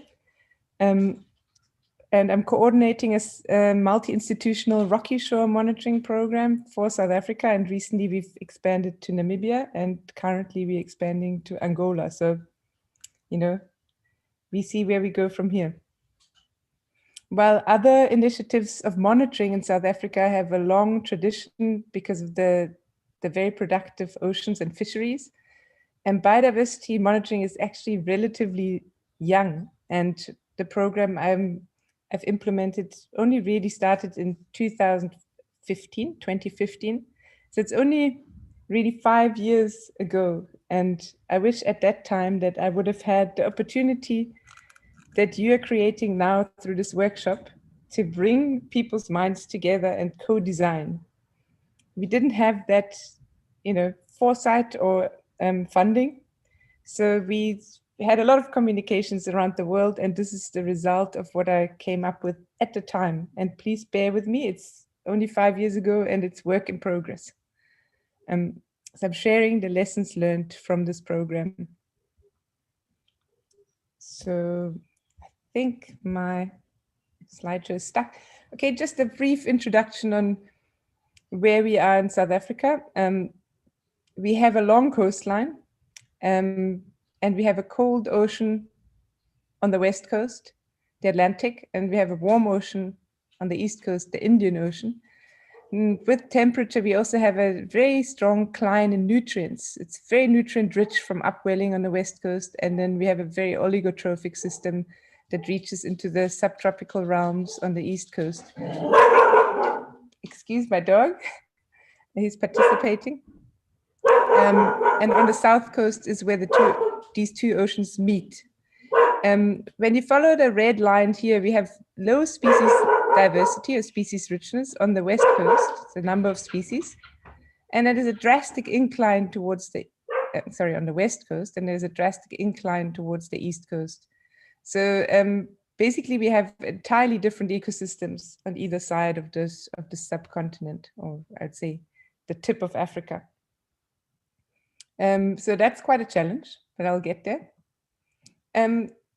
So we also have a very strong ocean economy, and is currently expanded under the banner of the blue economy. So here, these figures you see in the table above, and I'm not sure if you can see my cursor, but are an estimate of the direct employment in the fisheries industry, mariculture, tourism, and then related coastal protection. That's an estimate of 79,000. I think it's an underestimate. That's only direct employment as well. Obviously, there's a lot of indirect employment associated with these economies, but it is a very important sector of the South African economy. At the same time, these especially extractive practices introduce pressures on marine ecosystems. And here's just a list of the most well-recognized pressures for which we have data. And in a very extensive mapping exercise, or a biodiversity assessment, I should say, these pressures were mapped on top of each other, and out came this map on the right, which shows the cumulative anthropogenic pressures through these activities. And I'm not going through them. It's mostly fishing, harvesting, but also mining. And you can see that there's quite a lot of impacted area in the exclusive economic zone. So yeah, that raised the flags. And because of this impact, we need to make sure through for the sustainability of our resources that we have monitoring in place. And this is why I'm doing what I'm doing. I'm monitoring biodiversity. So not only stocks, not only exploited stocks, but whole communities for the South African government. So monitoring is mandatory in a lot of policies. And a lot of especially conservation agencies have that mandate. But when I started working in my position, I realized that, you know, whilst we have the mandate, we actually inhibited to fulfill it because of all these challenges. We have a lack of expertise, for starters. I was lucky to be trained in rocky shore ecology, so you know, at least I know a little bit of the ocean, not by any means what is needed, but I'm a one-person team currently. So you know, well, recently I'm sharing a technician. I have a third of a technician, so we are one and a third team that is employed by the government to do monitoring. So this is obviously a problem. We have a lack of human capacity, but so that's why I started looking around at who else is in my position. I found quite a lot of individuals, and we joined forces. So we also have lack of funding.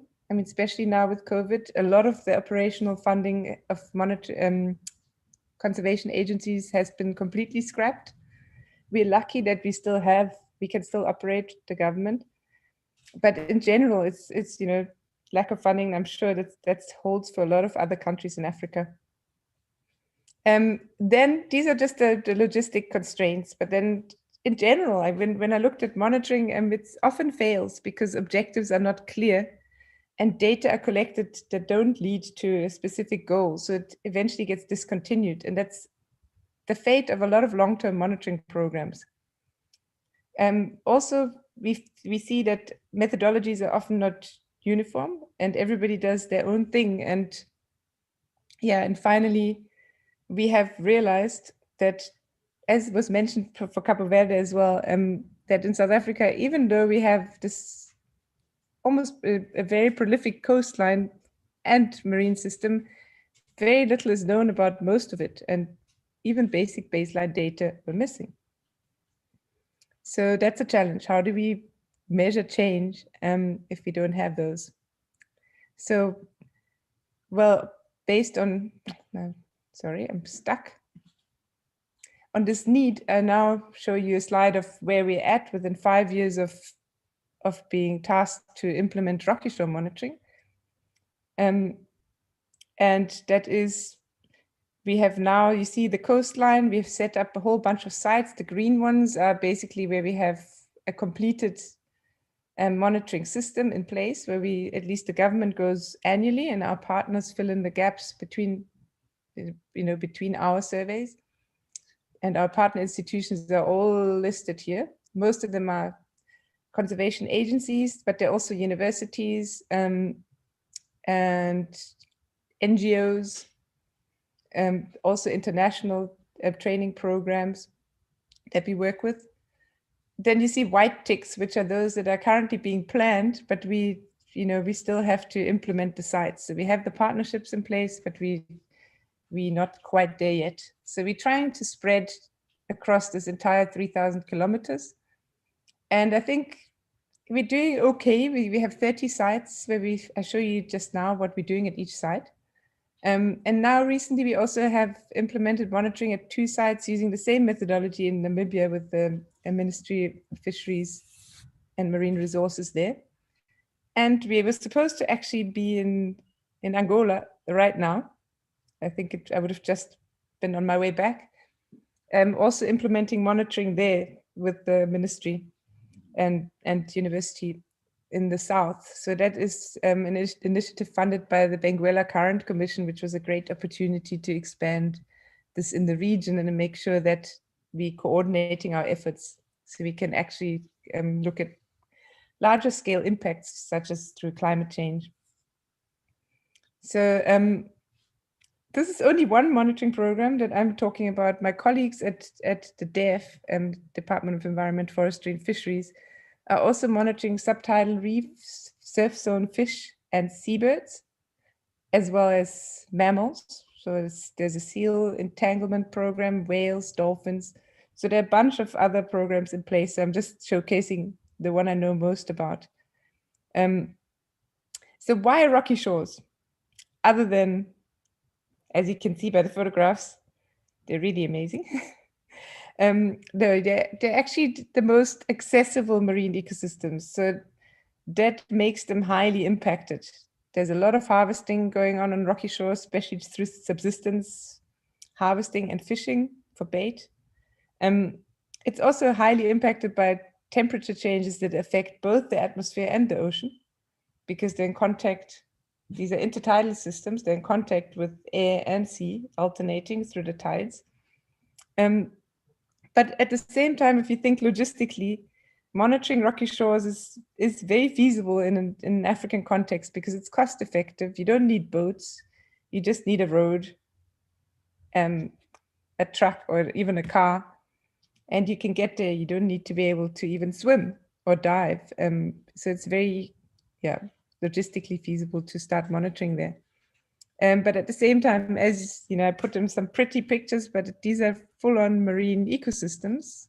And here, don't get confused with the details. I just wanted to demonstrate, rocky shore is a rich reef, essentially, that every now and again gets exposed to air. So it is very responsive to environmental change, and it's a model system for other marine systems that's very accessible.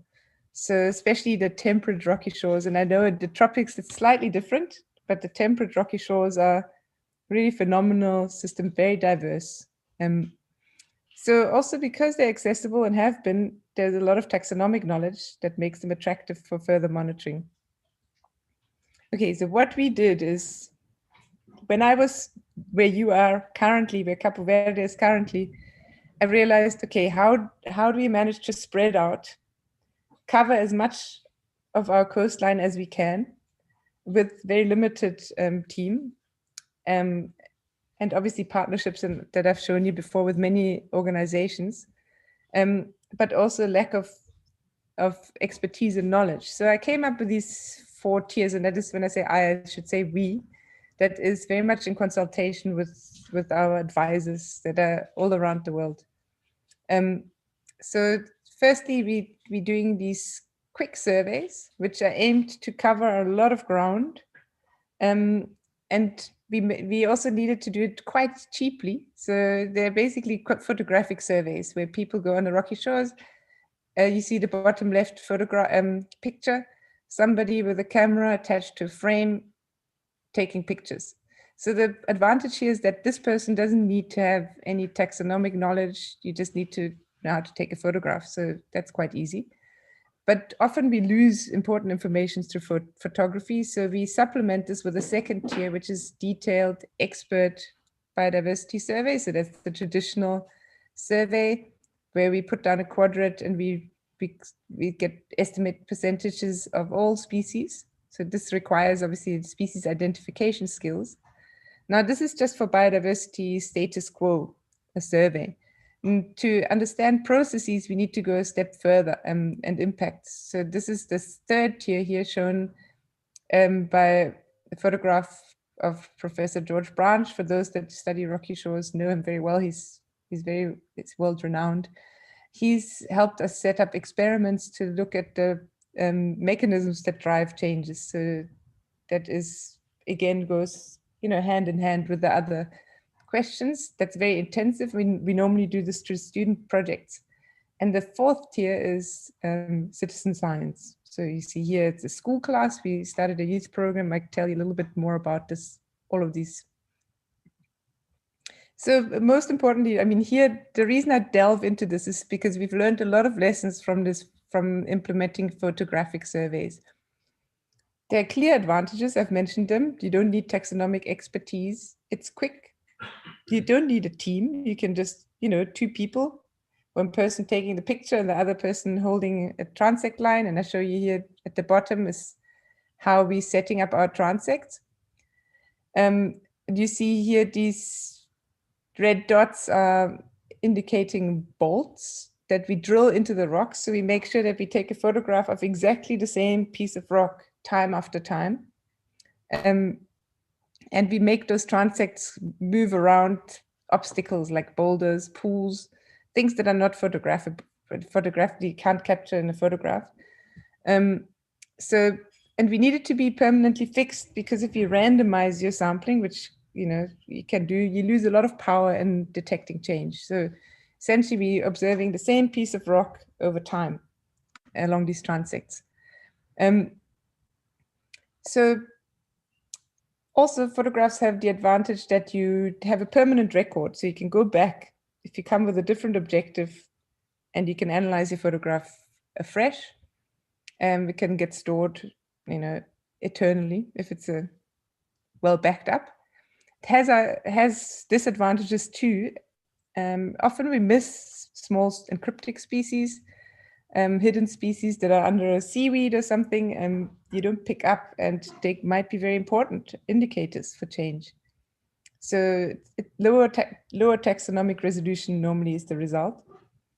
And sometimes we end up with blurred photographs. If the camera fogs up, we lose an entire survey if we don't pick it up on time.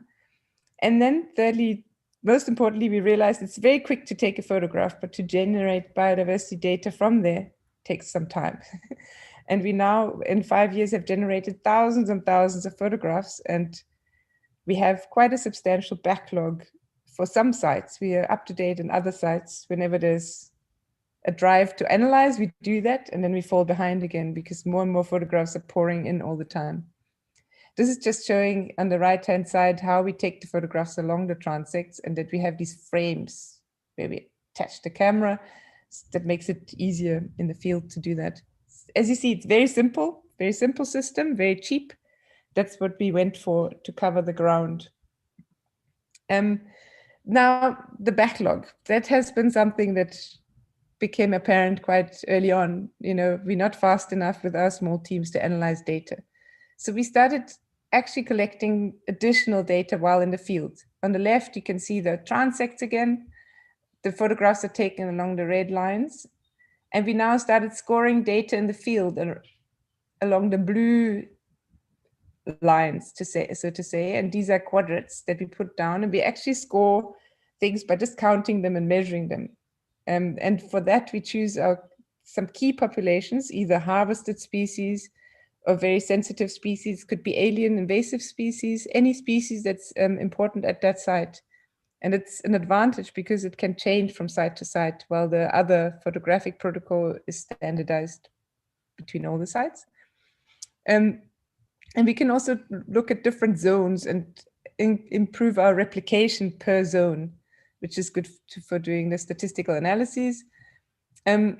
So this is what we currently do. And we end up with data you see at the bottom here that show densities, here at 4 different sites. In this case, it was actually limpet. And here's the shell length also at those 4 sites. Those are data we walk home with essentially after our surveys, while we're waiting for the photographs to be processed.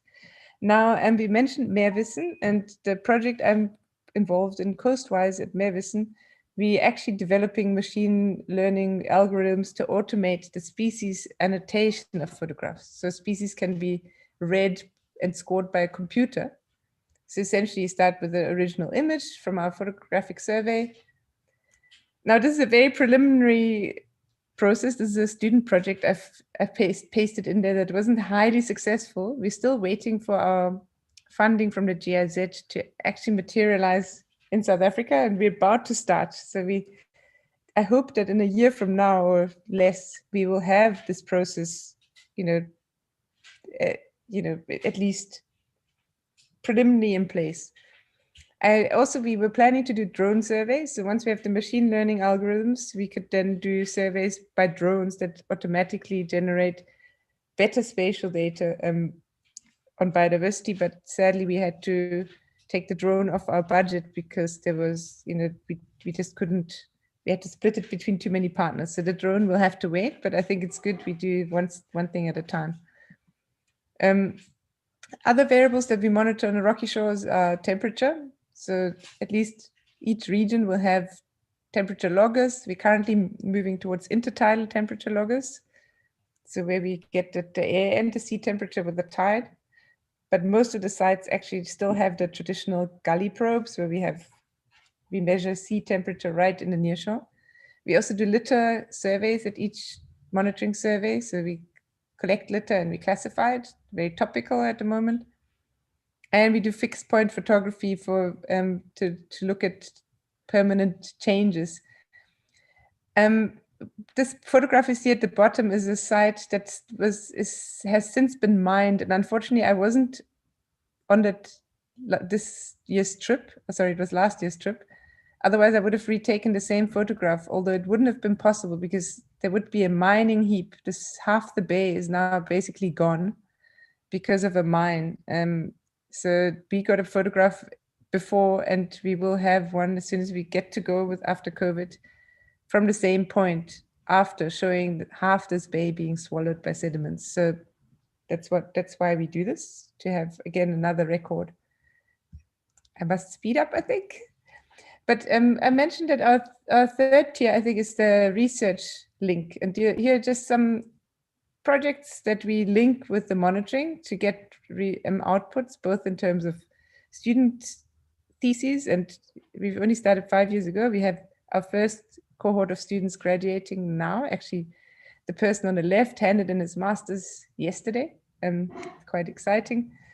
That's Ndiviwe. There's another student, Pelile. She also is about to hand in. So these are the first students, and we have a few other students currently involved in these projects or programs. There's marine protected area effectiveness.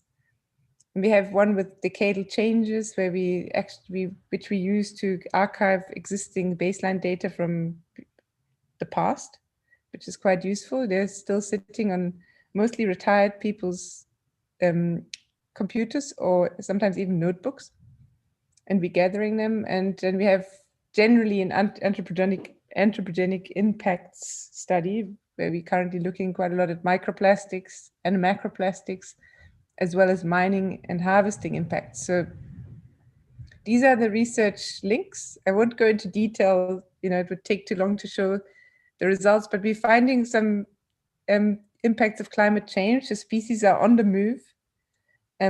There's a tropical, subtropical broadening visible on our east coast, and invasive species pretty much have modified the west coast dramatically over the last few decades. So really severe changes.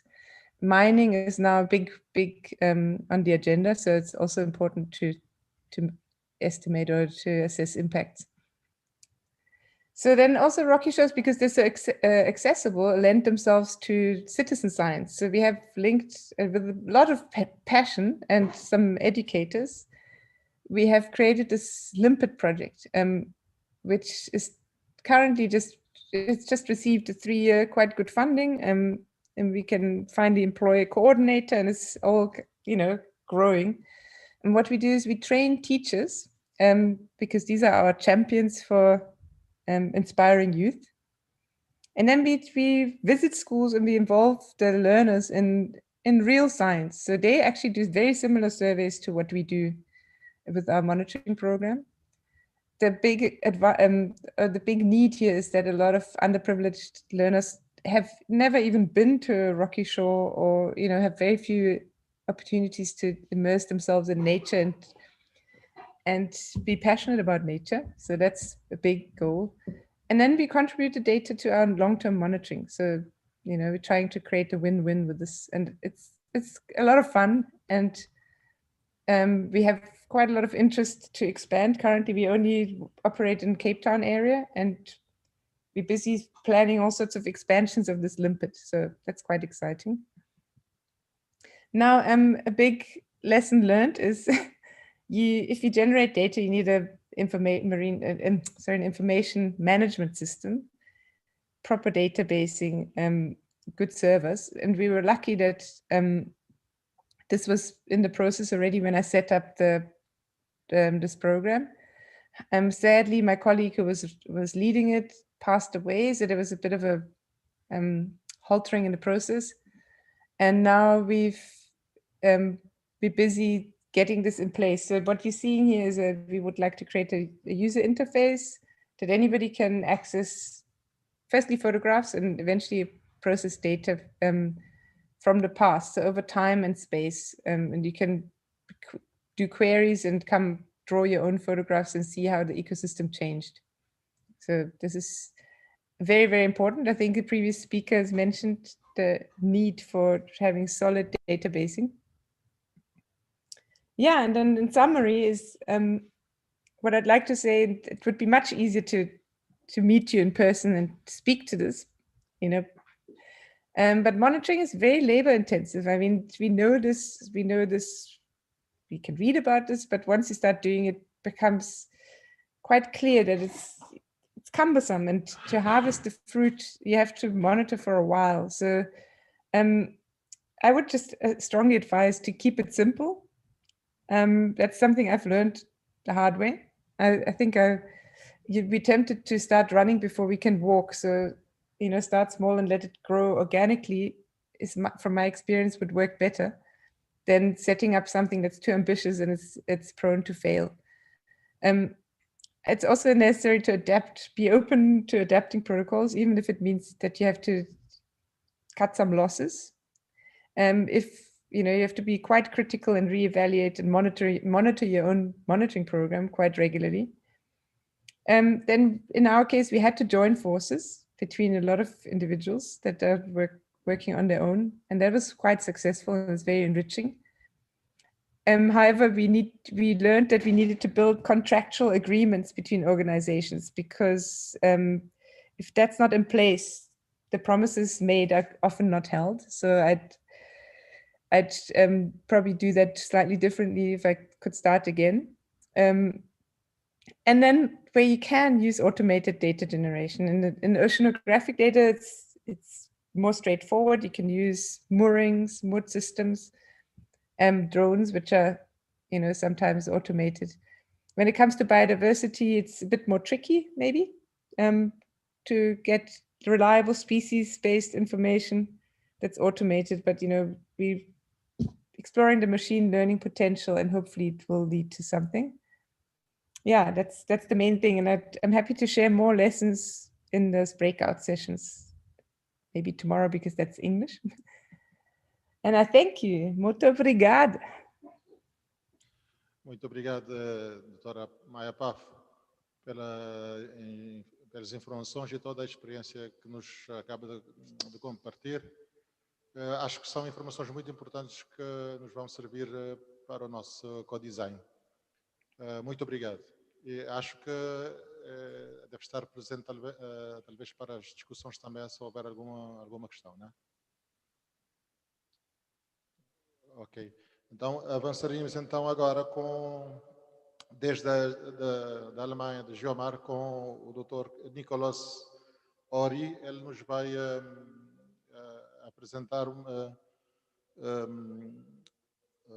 a sua apresentação é sobre a ingestão de microplásticos em peixes na costa de Easter Island. Good morning, Nicolas. Hello. Can you hear me? Can you give me a sign? Yes. Yeah. Okay, I have a bit of feedback. Sorry, I will maybe stop the. Yes. Okay. Cool. Okay, so I will share. So go ahead.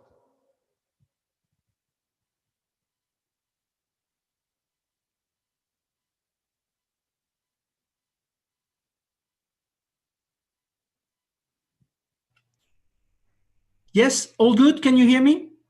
Okay, excellent. So, so good afternoon and good morning, depending where you are. So my name is Nicolas Ori. I work at the moment. I'm at Guiomar, but before coming in Germany, I was working in Chile for 4 years as a postdoc, and I was especially working on Easter Island, so very remote island in the middle of the South Pacific, which in many senses have some similarity with Cabo Verde. So I will present you today some of the work I did there. So it was not a monitoring per se. There were more punctual studies.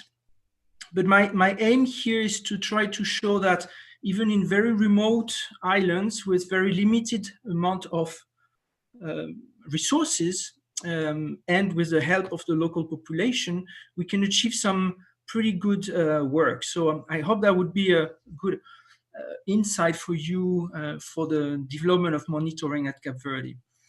Okay, so first of all, now needs to see, yes. So I will just have a very brief introduction about the microplastic issue. So most of you know that the large plastic items are very, very detrimental for many marine organisms. The fact is that less than a decade ago, the effect of smaller particles, so millimeter-sized plastic on the marine ecosystems was very, very poorly known, very overlooked.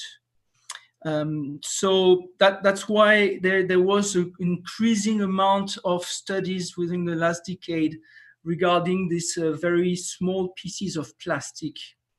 So what are microplastics? So the definition, it's just a definition, of course, but it's plastic less than 5 millimeters, which doesn't mean that plastic of 6 millimeters don't matter. It's just a definition. Actually, there is not a lot of consensus among the scientists regarding the lower limit of the microplastic, which may be an issue because, of course, the size will have an effect on the type of organisms they will affect. So for myself, I was working with lower limit of 100 micrometers, 0.1 millimeter, which is mostly related to the lowest size that can be observed using the method that I was using. So I will discuss that a little bit after. So microplastics, so they are primary products coming from cosmetics or used in abrasive in the industry or as pellets to manufacture larger items. But they also can come as a secondary products coming from the fragmentation of larger plastic. So through the solar radiation, the temperature, the wave effect, and etc., mechanical erosion, also organisms that can degrade larger plastic into microplastics, or small elements. So once they enter the ocean, plastic tend to accumulate, to be transported with current and wind in the subtropical gyres. So we have there are 5 subtropical gyres in the ocean, and so the microplastic tend to accumulate in the center of these gyres. And unfortunately, Rapa Nui, which is the local name for Easter Island, is located almost at the center of one of the subtropical gyre, the South Pacific subtropical gyre, which induce actually a very high amount of microplastic found on the coast of Easter Island, compared to what we would have expected from such an isolated places. So these pictures, I've taken them in 2017 from one of the 2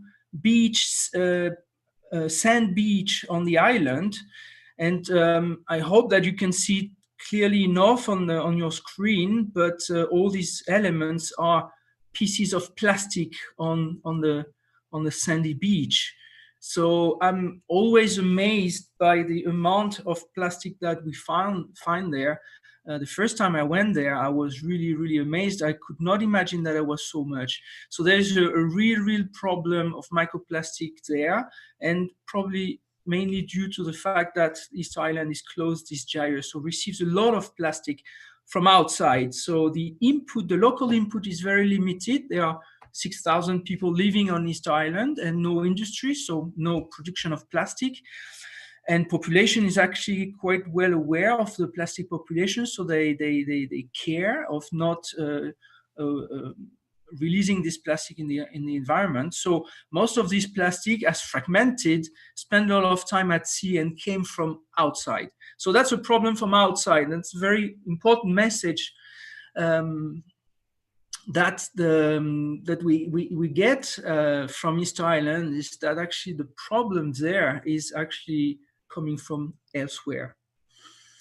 So I specifically targeted the ingestion of microplastic by fish. There have been a lot of publications that have documented the ingestion of microplastic by fish, and there's more every year. But the problem is that it's mostly a documentation, so description of the amount of plastic in the fish. I was more interested in trying to understand what are the factors that influence the ingestion and what are the potential impacts on the fish. And these questions are still unclear.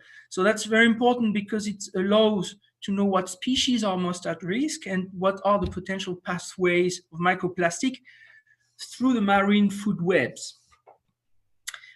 So one of my main hypotheses was that the fish may ingest the plastic because they resemble their prey. There have been some suggestions from field observations, but only very few experiments in the laboratory. There is one here from 2015 that showed that actually the fish were confused, ingested the plastic because they were confused with their prey. And there is more recently another study that I published, but I will discuss that a little bit after. Other than that, there are not a lot of studies for the type of plastic I was looking for, meaning that the plastic larger than 100 micrometers. So the hypothesis that the fish ingest the microplastic because they are confused with their prey is still to be tested. And that's what I wanted to do on Easter Island. So I think this is important to share with you this because, as you can see, the equipment I was using was very limited, right? So we were collecting microplastic with this homemade trawl with PVC tubes and just an opening and a mesh, and that was trawled from the fisherman boat. So I always worked with fishermen, and we were having these sampling of the water from very small boats, meaning that not a lot of resources are needed to do this type of survey. So for this very specific study, I went along the coast, mostly the south coast of Easter Island, and took some water samples to check for the presence of microplastic, and also captured, so I captured more than one species, but I want to focus on these species, especially the umber stripe scad, Decapterus moroatsi. So they were juveniles. So we captured some juveniles along the coast and then analyzed their stomach content. So the analysis is done under the microscope. So again, not a lot of resources needed. The only problem with the microplastic is afterwards to be able to confirm that they are polymers. Then machines need to be like FTIR machine or Raman machine are needed. So this requires a little bit more resources, but a lot of places around the world now have these machines. So the samples can be sent quite easily, and that could be some good collaboration to implement, to be able to confirm that the particles that are sampled are actually microplastic.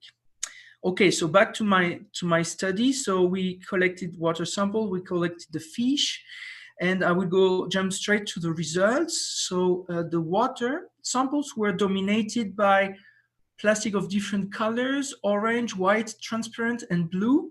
So this is this part of the graph. So this is the proportion of all the microplastic found within each compartment, which would be the water or the fish gut.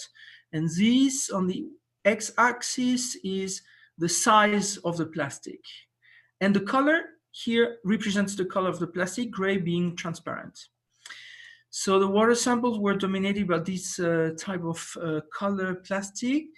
And what was interesting is that first of all, is 80% of the fish had microplastic in their gut. So that's a very high proportion. And the majority of these plastic were blue fragments. So that was kind of striking. That was very interesting. And then it's clear that actually there was a preference for this blue microplastic, because the proportion of blue microplastic in the fish were higher than the available proportion of microplastic in the water. So there was a clear preference for blue microplastic, which was striking at first. But then when I looked at my water samples, I hope you can see that on the video here, it's a bit blurred, but you can see some movement and some blue organisms swimming in the water that I collected from Easter Island in the same area where I collected the fish. And actually these organisms, or these larger ones, are these species of copepod, Pontella sinica. But of course, these water, when I analyzed them, had also a lot of other blue copepods like Sapphirina or Coryceus. And what was interesting is that actually these same copepods were found in the fish. So now we got a little bit closer to the results, and the interesting part of it is that actually it seems that from this observation, the plastic found, well, it's clear that the plastic found in the fish were similar in size, shape, and color to the copepods. And it seems that then it's a first clue to say that the microplastic actually the fish ingest microplastic, probably because they are similar to their own prey. So that was the first conclusion of this study. So as I said, that was not long-term monitoring, but that was done with very easy equipment. So these are the kind of studies that can be done on such an island, such a remote island as Easter Island. But then I also monitored more species. And the idea is that actually the fish that are visually oriented are actually ingesting accidentally the microplastic. that have been found also in another species, the flying fish that you can see here on this picture. Again, juvenile flying fish, genus Chelopogon. And these fish, again, quite a good proportion of these fish had ingested microplastic. And again, the majority of these microplastic were blue. So kind of going again, adding more evidence that there is something going on with this similarity between the microplastic and the prey of the fish. And then what was interesting is that actually the monitoring we did on many species of fish along the coast of the continental Chile, actually most of the very few of the fish had microplastic, only 3% of them. So there was a huge difference between the occurrence of microplastic in fish along the coast of Chile and along the coast of Easter Island. I do believe that it's mainly due to the clarity of the waters there.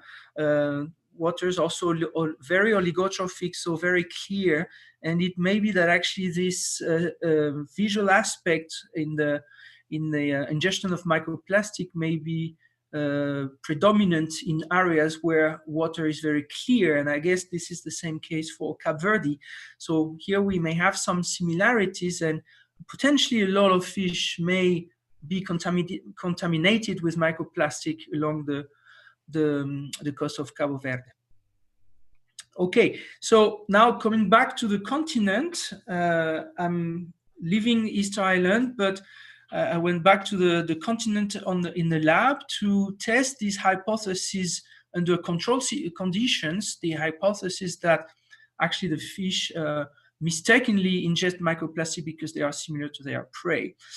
I'm showing you this because, again, I wanted to stress on the fact that few resources are enough to be able to produce some interesting studies. So the university in Coquimbo in Chile is not a very big university, don't have a lot of resources. I was alone working on that with just a student helping me. So not a lot of people, but we had some very interesting results.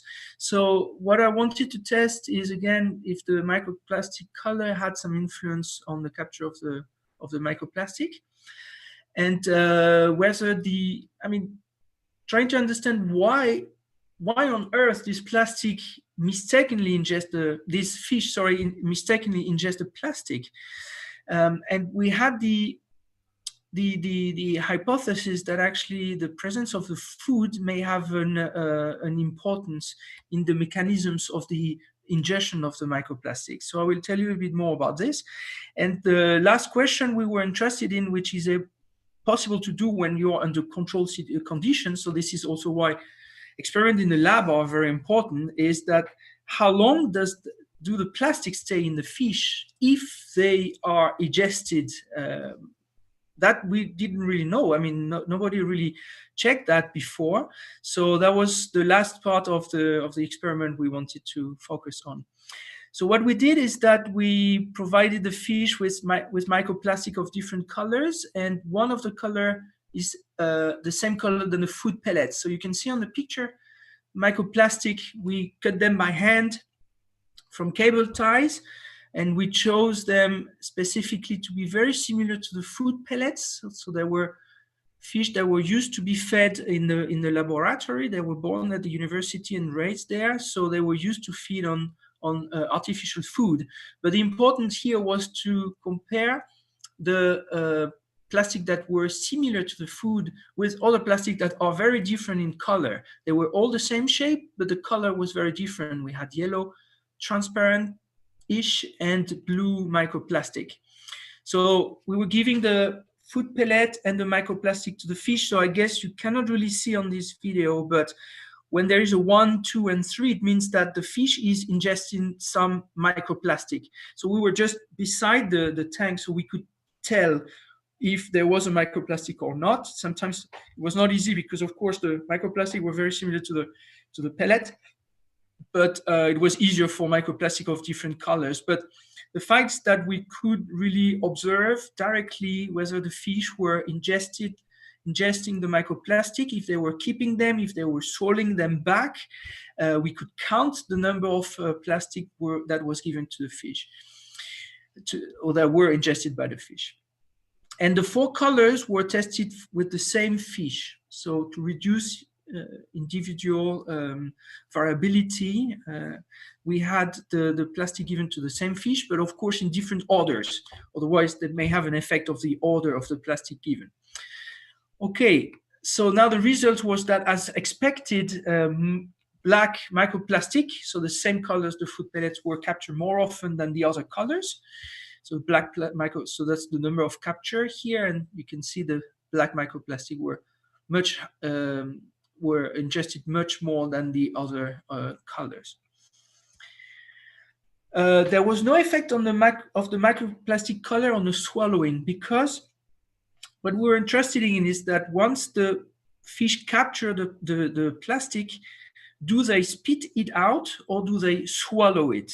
And that's a behavior that we were monitoring visually, directly. So that was something important, because of course, some of the time the fish spit the plastic out. So there was no difference, independent of the color, the fish were swallowing the plastic or not. The interesting aspect here is that actually the microplastic were spit out almost always when they were not captured with food.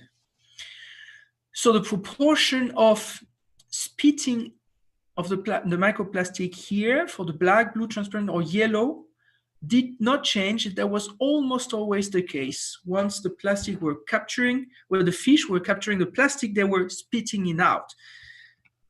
And the plastic were only ingested when they were co-captured, so captured together with food pellets, right? So as you can see here, it doesn't mean that it's not always the case, but the microplastic ingested were almost only when they were co-captured with food, otherwise they were spit out.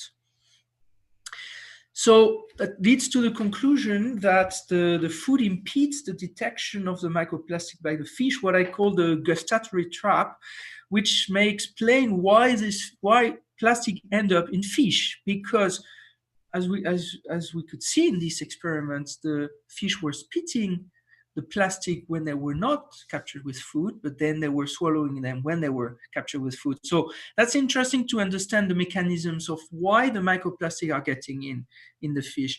And last, what was interesting is that at the end of the experiment, 88% of the fish had egested, so released the plastic out of their gut. So that's a very high proportion. So microplastic do not necessarily stay forever in the fish. However, they stay between 3 and 49 days, which is a lot of time. So one of the fish had the plastic for 49 days. So that's a lot of time. The first plastic actually were released, egested after 1 to 19 days. So it shows that, well, on average, it's 4 days. So it shows that plastic may be released, egested by the fish very fast, but they also can stay very long. So it will depend on the organisms. Of course, a plastic staying 49 days may have a strong effect on the fish, and that's something we did not look at, but that's something that has to be tested more. And still, the answer is not very clear, although several years after, the answer is not clear what are the effects of this plastic on the fish. In our experiment, none of the fish died. So there is no lethal effect of the microplastic on the fish. So I just want to wrap up this little presentation.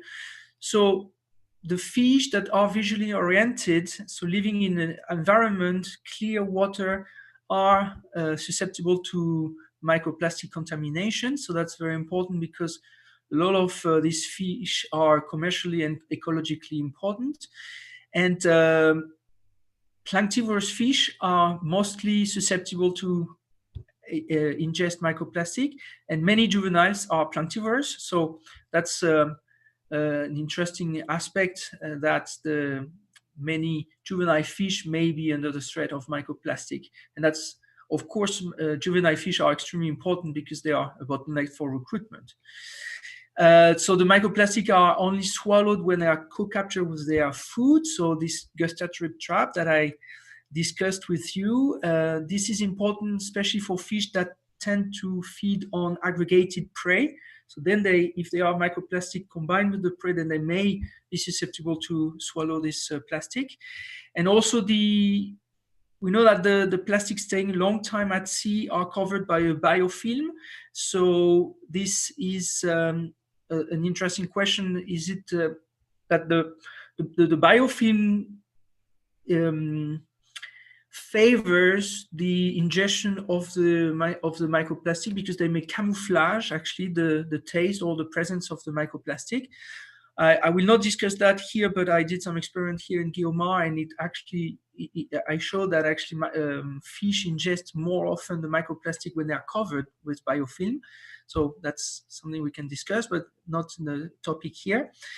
And microplastic are digested but remain substantially longer than the food, but there is no adverse effect. So the point here is that I wanted to show you that with limited resources, we could do some very interesting work. So that's maybe something good for an experiment I wanted to share with you, to think of potential implementation of monitoring, but also very focused study, and also think of the development of studies in the laboratory. It is possible. Some tanks are enough and good ideas. So this kind of work can be done. It has been done on East Island, which is very, very remote. So there's no reason that these kind of studies cannot be done on Cabo Verde. And with this, I will thank you very much for your attention. Obrigado, Dr. Nicolas, pela sua contribuição, todas as informações que nos acaba de compartilhar. Muito obrigado. Vamos passar rapidamente então para os Açores. Temos o Dr. Nuno Miguel, da Universidade dos Açores, que nos vai trazer a experiência dos Açores com a apresentação casos de caracterização e monitoramento dos ecossistemas costeiros dos Açores. Olá, bom dia. Bom dia. Estamos quase boa tarde, mas ainda bom dia aqui. Eu vou tentar passar a minha apresentação, compartilhar a tela.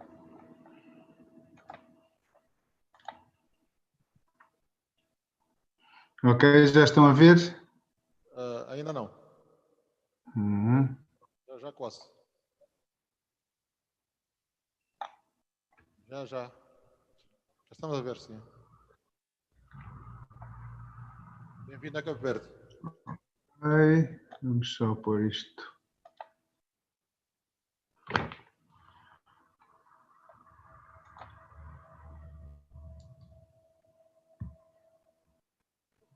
Já está então?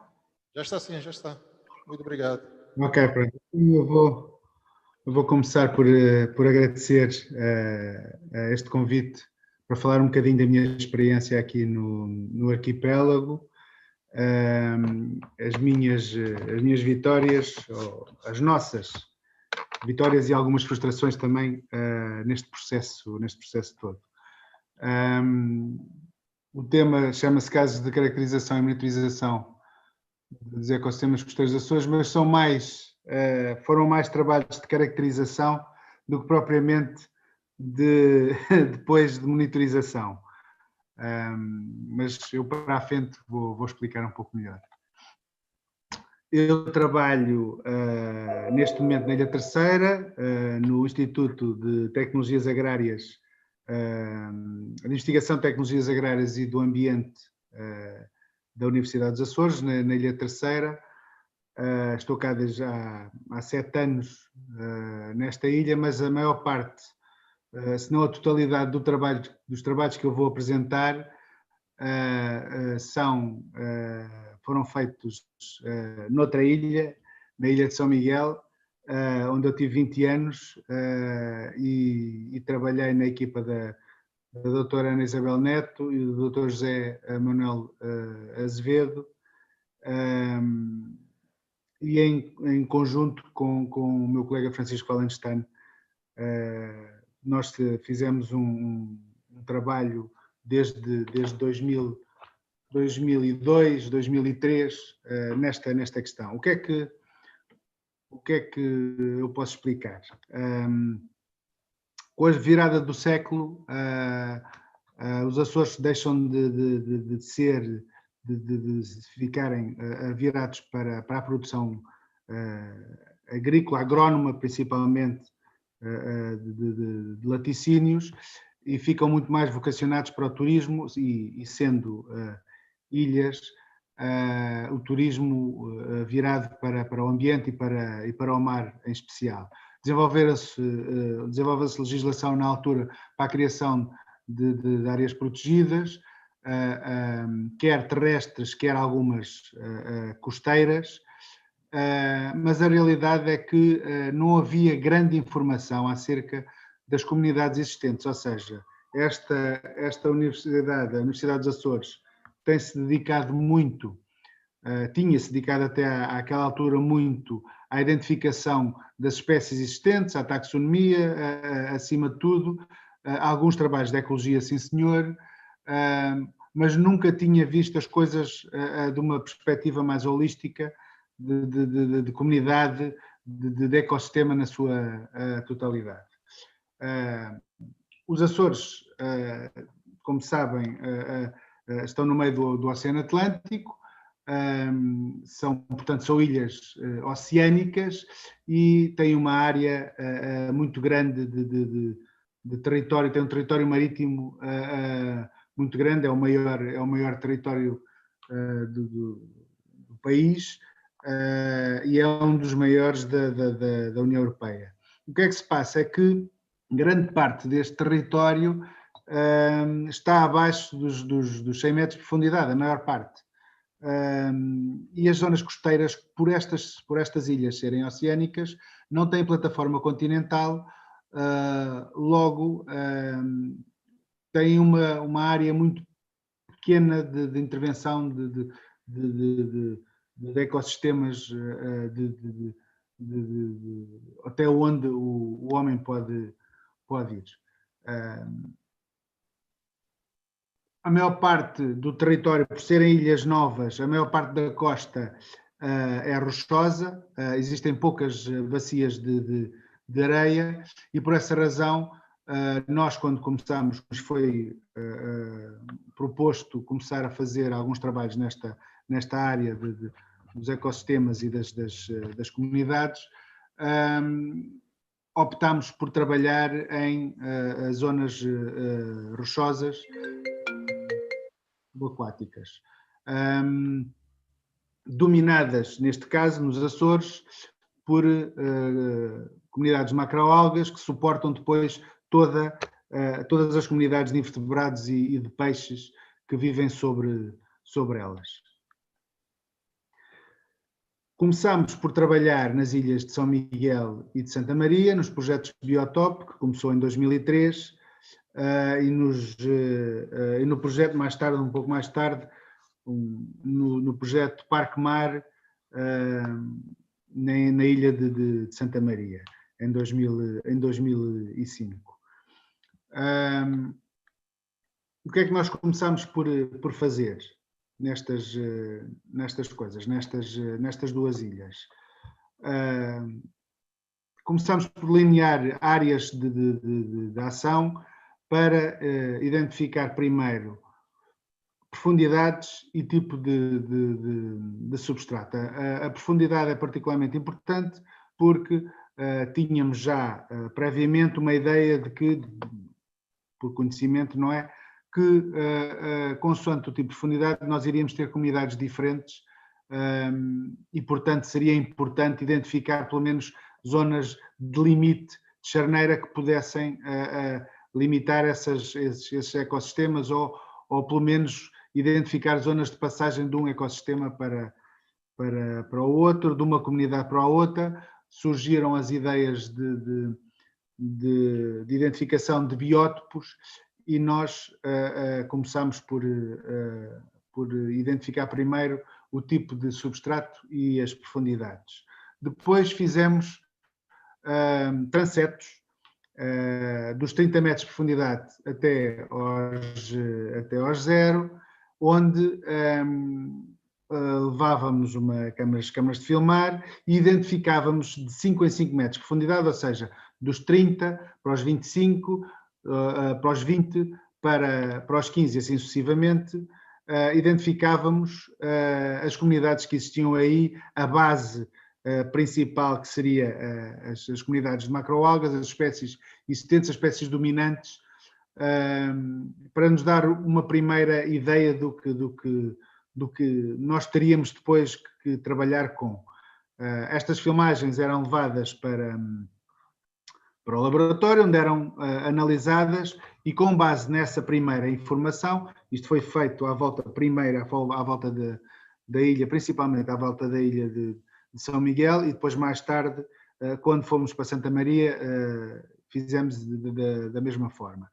Com isto nós podíamos analisar e podíamos identificar intervalos onde iríamos atuar e onde iríamos fazer o trabalho de investigação. Identificámos os 3 grupos principais onde iríamos trabalhar: macroalgas, os macroinvertebrados que existiam nessas zonas e os peixes costeiros que viviam nessas áreas, até essas profundidades. E desenvolvemos uma metodologia para tentarmos perceber o que é que se passava. Então, como é que funcionava essa metodologia? Nós íamos de barco até determinadas zonas, escolhemos 4 profundidades, 4 intervalos de profundidade onde iríamos desenvolver os trabalhos, e em cada mergulho que fazíamos dedicávamos única e exclusivamente a uma dessas profundidades. Portanto, isto implicou uma grande quantidade de imersões e uma grande quantidade de trabalho para cada uma das ilhas onde nós trabalhamos, onde nós fizemos a investigação. Então chegávamos ao local predestinado, identificávamos a profundidade que escolhíamos na altura, fazíamos a imersão e tínhamos normalmente 2 equipas em especial a trabalhar na mesma altura. Uma primeira que fazia as leituras de quadrados, com quadrados de 50 centímetros de lado, onde fazíamos a identificação de 36 pontos, identificávamos as espécies que caíam em cima desses pontos. A imersão funcionava, nós caíamos junto à âncora do barco, fazíamos a primeira leitura aí, e depois, através de uma tabela de números aleatórios, chegávamos aos pontos seguintes. Isto porque em cada imersão que fazíamos tínhamos que fazer um máximo, ou um mínimo, perdão, de 9 leituras de macroalgas por sítio, por local. A seguir a cada uma das leituras fazíamos fotografia da mesma forma, talvez, ou de uma forma similar à que a minha colega Maia Pfaf exemplificou na sua comunicação, aqui não no intertidal, mas no subtidal, também com um sistema de quadro e frame, e fotografávamos exatamente o mesmo quadrado que tínhamos estado a ler, para depois eventualmente nos ajudar em pormenores que haviam falhado durante a imersão. Após esses primeiros 9 quadrados, fazíamos 3 varrimentos de 15 metros por 1 metro de largura, 3 transetos, eventualmente pode-se chamar, mas não seria uma linha, mas seria uma área que nós ocuparíamos e que nós leríamos e identificaríamos todas as espécies de macroinvertebrados, todos os indivíduos e espécies de macroinvertebrados que estavam ao longo desse transeto alargado de 15 metros por 1 metro de largura. Fazíamos isso 3 vezes na área onde estávamos a fazer as mesmas leituras de macroalgas. Ao mesmo tempo que faríamos isso, tínhamos uma segunda equipa de mergulhadores que efetuava transetos, contagens visuais, censos visuais de peixes, através de uma metodologia que já havia sido trabalhada anteriormente pelo Dr. José Azevedo no seu doutoramento, e que já se tinha provado a dar bons resultados. Então, em que é que consistia resumidamente esta metodologia? Eles faziam leituras nos 5 primeiros minutos de transeto, enquanto nadavam, eles registavam todos os indivíduos e espécies que encontravam. Nos segundos 5 minutos do transeto, eles apenas registavam aquelas que não haviam visto nos primeiros 5 minutos, e nos últimos 5 minutos eles faziam exatamente o mesmo, apenas registavam as espécies e a sua abundância das espécies que não haviam observado nos últimos 10 minutos de transeto. Os dois, era uma equipa de 2 mergulhadores, cada equipa fazia 6 leituras, 3 leituras por mergulhador. Todo este trabalho levou depois, mais tarde, à identificação de biótopos costeiros, onde nós identificávamos as espécies mais abundantes que dominavam esses biótopos de macroalgas, e depois as comunidades de macroinvertebrados e de peixes que viviam sobre esses biótopos de macroalgas. Permitiu-nos formular mapas de distribuição e dar uma imagem base daquilo que existia à volta de cada uma das ilhas onde trabalhamos, e uma proposta de monitorização depois, mais tarde, com base num trabalho similar ao que nós havíamos efetuado. Isto deu origem a um livro, um guia para a definição dos biótopos, com as metodologias que nós implementamos, que está disponível na sua versão em português, mas também há em inglês. Para quem quiser, pode me contactar, que eu consigo disponibilizar. Isto serviu-nos para divulgar o trabalho, para apresentar outras propostas junto do Governo Regional, que depois, mais tarde, deram dividendos no sentido de continuarmos a fazer o mesmo tipo de investigação para outras ilhas do arquipélago dos Açores, como a Ilha Graciosa, uma ilha de menores dimensões e com outro tipo de comunidades e de biótopos, e a Ilha do Pico, uma ilha com uma costa particularmente interessante, por ter ainda muito menos zonas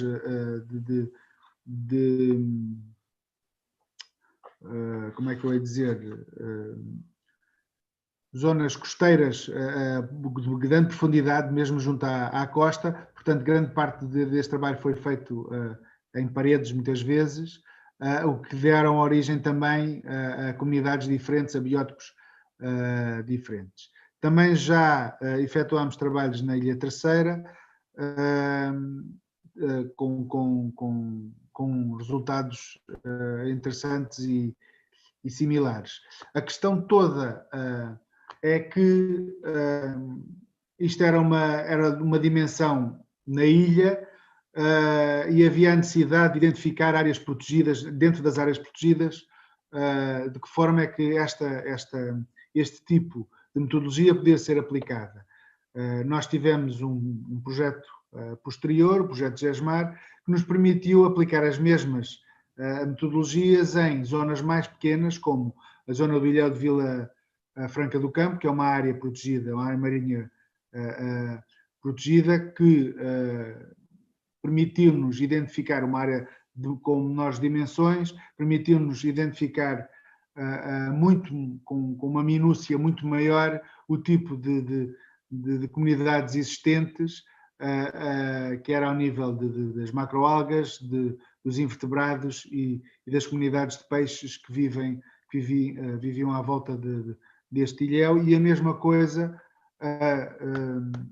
na zona dos mosteiros, que fica, ambas áreas protegidas ficam na ilha de São Miguel, uma a sul da ilha e uma na zona noroeste, numa zona muito com uma grande intensidade marítima, com muitas tempestades, mas que nos permitiu trabalhar durante 2 anos e identificar os biótopos também existentes nessa área e as comunidades aí existentes.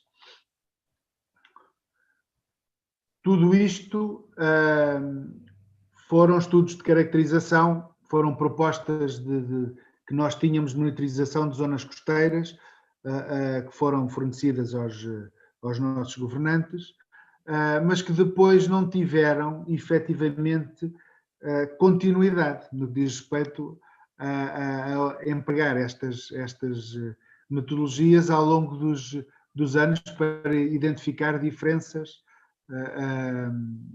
àquelas que nós obtivemos nos primeiros anos de trabalho e continuamos à espera que isso se proceda.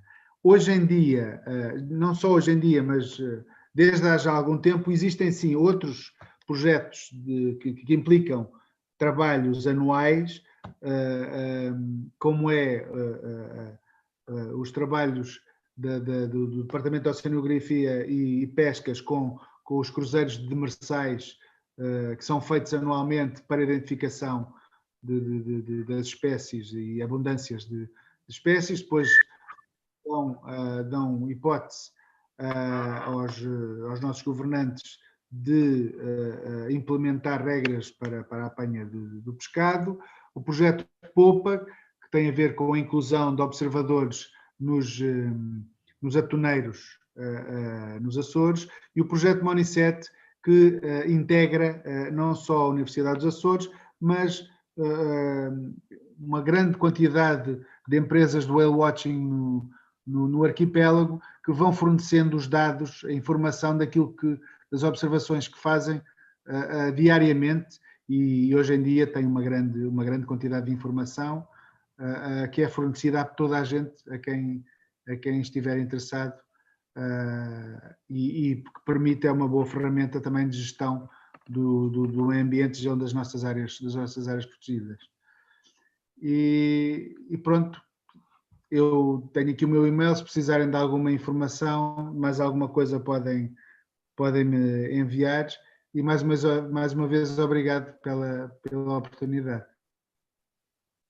Muito obrigado, Nuno.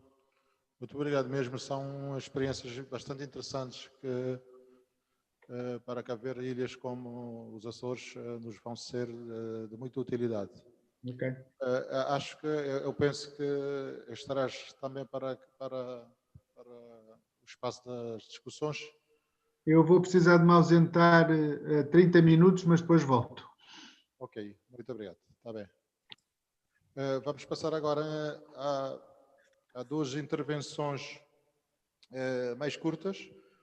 Uma intervenção do professor Gregory Jenkins, da Universidade de Pensilvânia dos Estados Unidos. Ele nos vai apresentar uma iniciativa de utilização de instrumentos low cost para a medição atmosférica e oceânica costeira aqui em Cabo Verde. Good afternoon, boa tarde. I would like to show you some very short presentation. I don't think I can share screen at present. Not yet. Okay, thank you.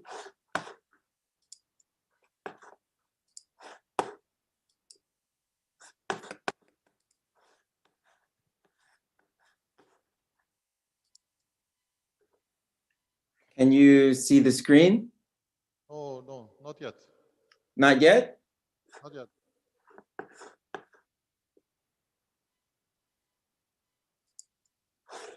Let's try again.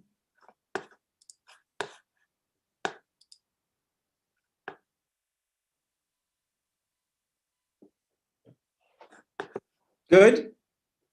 Just one moment. Okay.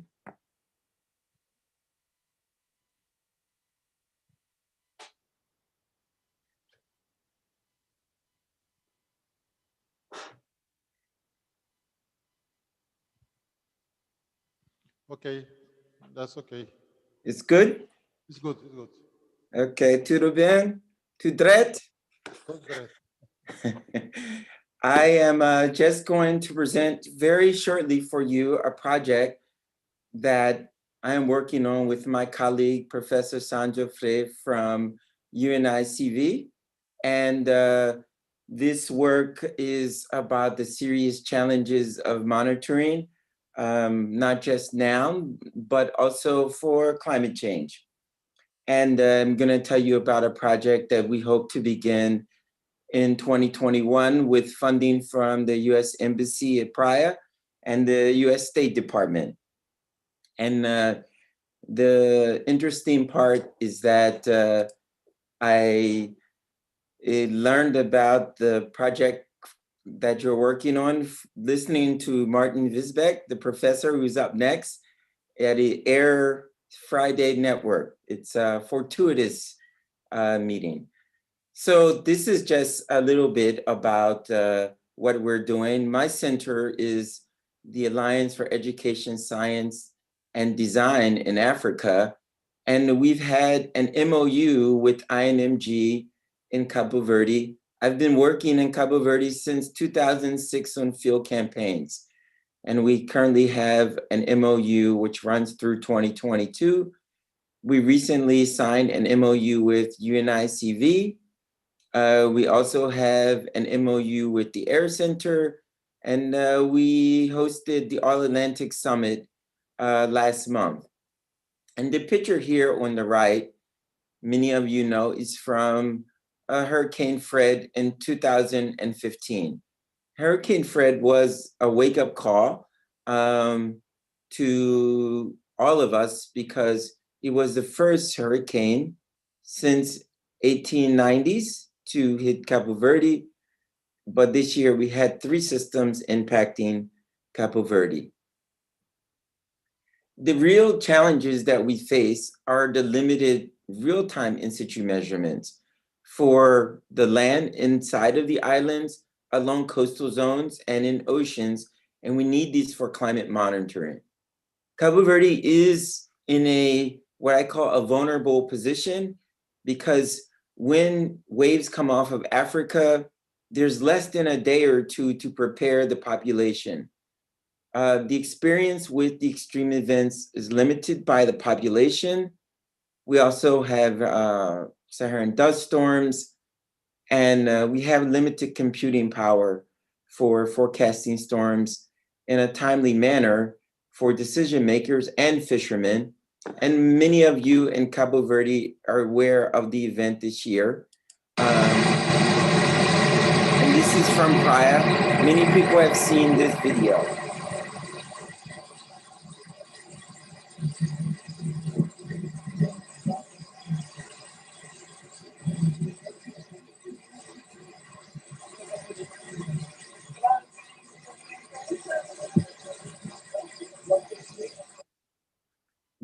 This event was very poorly forecasted, and even some hours before, we were still looking at the models, and finally we saw the disturbance evolve very quickly that impacted Praia. Sorry. So this project is really for capacity building. And it supports the MOU that we have. And really, we're trying to promote research, teaching, and innovation and community engagement with the University of Cabo Verde. And we are aligning ourselves with the sustainable goals. And so here you can see that we tie the SDGs to all of our actions with this project. Here's the plan. So we would like to begin starting January or so. We're waiting for the State Department. It's kind of confusing with the elections in US right now, but it's really co-designed with the faculty and students and the communities for this project. We plan to build like low-cost computing systems, deploy sensors, faculty-student exchange, and again, community engagement. And again, this is about a long-term partnership, and it's also a partnership we need with other members of the community to move forward. And here are outcomes that we are planning. So we want a real-time weather stations around coastal zones at landing points and ports, landing sites and ports. We are building right now low-cost air quality monitoring. Right now we have measurements in Sal and in Santiago, but in the next month we are trying to put up devices in Mindelo and San Antal. We need this because we know that COVID seriousness and mortality is related to pollution, particulate matter, and we are moving into the dust season. And we've been building this network across all of West Africa as fast as we can because we know we are moving into the Harmattan season. Obviously, we would like to work with the team here on mobile phone apps for the fishers, providing them real-time port information about the weather and also relevant products and tying it into the products that are being developed here. We would like the Ocean Week to have a Hurricane Awareness Week in Praia and in Cape Verde. We have contacts at the Hurricane Center. We could do this, but you know, there is Portuguese and we need to make sure that we are also translating in local language Creole so that people are aware and also the fishermen are aware. And again, the international exchange. I'm sorry to go so fast, but I want to really thank you for letting me present this, and I look forward to the rest of this workshop. Thank you so much. Obrigado. Ok, muito obrigado. Muito obrigado por nos pôr parte também de tempo, porque ainda temos mais uma apresentação antes do espaço da discussão e ainda necessitamos de algum tempinho para a nossa discussão. Muito obrigado, professor Gregory. Thank you. Vamos rapidamente então ter a última intervenção, a intervenção do professor Martin Wiesbeck da Geomar. Ele nos vai apresentar os benefícios do Digital Twin Ocean para Cabo Verde. Portanto, é uma iniciativa, vamos ouvir o que é que o professor Martin Wiesbeck nos tem para dizer. Martin? Okay, thank you very much. Vito, can you see the screen? Oh, yes, yes. Good. So, colleagues, first of all, thank you very much for allowing me to speak here briefly at this co-design workshop. And I'm really sorry, Vito, that I can't be, as I see in the picture, I got a picture this morning from where you are. I would love to be here with you at the Ocean Science Center in Mindelo with all my friends and partners from the Cape Verde Island, from Institut de Mar, from the university, and so on. But it's really great to do it at least digitally. And what I want to show you is some ideas that we are developing rather rapidly over the last couple of weeks and maybe months with a team from the German side, from myself and others at Geomar, but also really with the Cape Verdean team. So I want to highlight here Corinne, who is with you, but also Leila Neves, who is doing our engagement also with the citizens and society. And what we're discussing is here, how could we also on the Cape Verdean side of ocean science, establish some things or some elements of what we call digital twins of the ocean. So let me first explain to you where the digital twins of the ocean come in, and then give you some opportunities for Cape Verde. And what I'm saying is really building fantastically on all the presentations we've heard so far, but taking it almost up to another level of digitalization. So in some sense, Björn mentioned also the value chain at the very beginning of this co-design workshop. Here's just my slide of that. And what we're trying to do in this value chain thinking is take observing and mapping what we can do as experts, as well as citizens, as well as the private sector, somehow at universities in Cape Verde and Kiel and Penn State and also in Cape Town. We're trying to take the data and provide some understanding, processing, and then if you get lucky, even do forecasts and models. We just heard from Penn State, how hard it is to forecast hurricanes, but imagine how hard it is also to forecast some diseases that would impact fishing around Cape Verde. So that's the kind of agenda here. This is more in the science world, but when it comes to regulation, governing, and acting, we need to take this information and deliver something which we call assessments. So this is pieces of knowledge that inform the decision makers, like Paulo Vega this morning, about what is the right strategy for sustainable fishing, what is the right strategy for Cape Verde development and tourism to be more sustainable, and then laws get made and things are enacted and change will come about. Often we need more information to really inform decision makers, so this is where this value cycle comes in. But the next slide shows you where the challenge is. So at Institut de Mar, at the University of Cape Verde, at Geomar, also on the Ocean Science Center Mandela, we're trying to advance some of the capabilities around observing, and we heard some discussions around that. But so there are some emerging and growing capabilities in the ocean, from satellites, from ships, from robots, from citizens, from private sector folks. And what is critical, and we heard that also from a lot in some of the presentations, but in particular also from the presentation that we saw from South Africa, where Maya was saying it's really the databases that are critical to make these observations powerful. So increasingly we're seeing our world through a data or digital lens. And then this data enable us to actually interact with the experts, the scientists, but also with decision makers in new and interesting and modern ways. And these digital twins take this process from observations through the data lens to the knowledge holders and decision makers into the next level, and which is what we call the digital twin. And let me just show you how we're set up in this domain in Europe. So on the one hand, we have satellite systems more and more coming up through the Copernicus ESA partnership.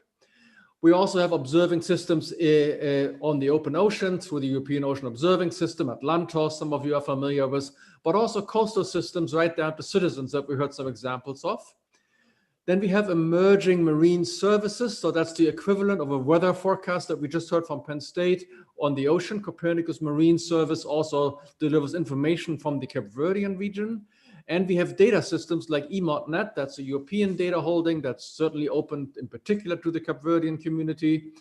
And then we're developing blue cloud computing systems, environments where you can access all the data, do some manipulation with using cloud-based systems if you don't have the computing capability at home, which actually nobody of us has. We're now farming these capabilities out, not to Penn State, not to Geomar, but to some professional cloud computing providers, which would also then be more accessible for countries like Cape Verde.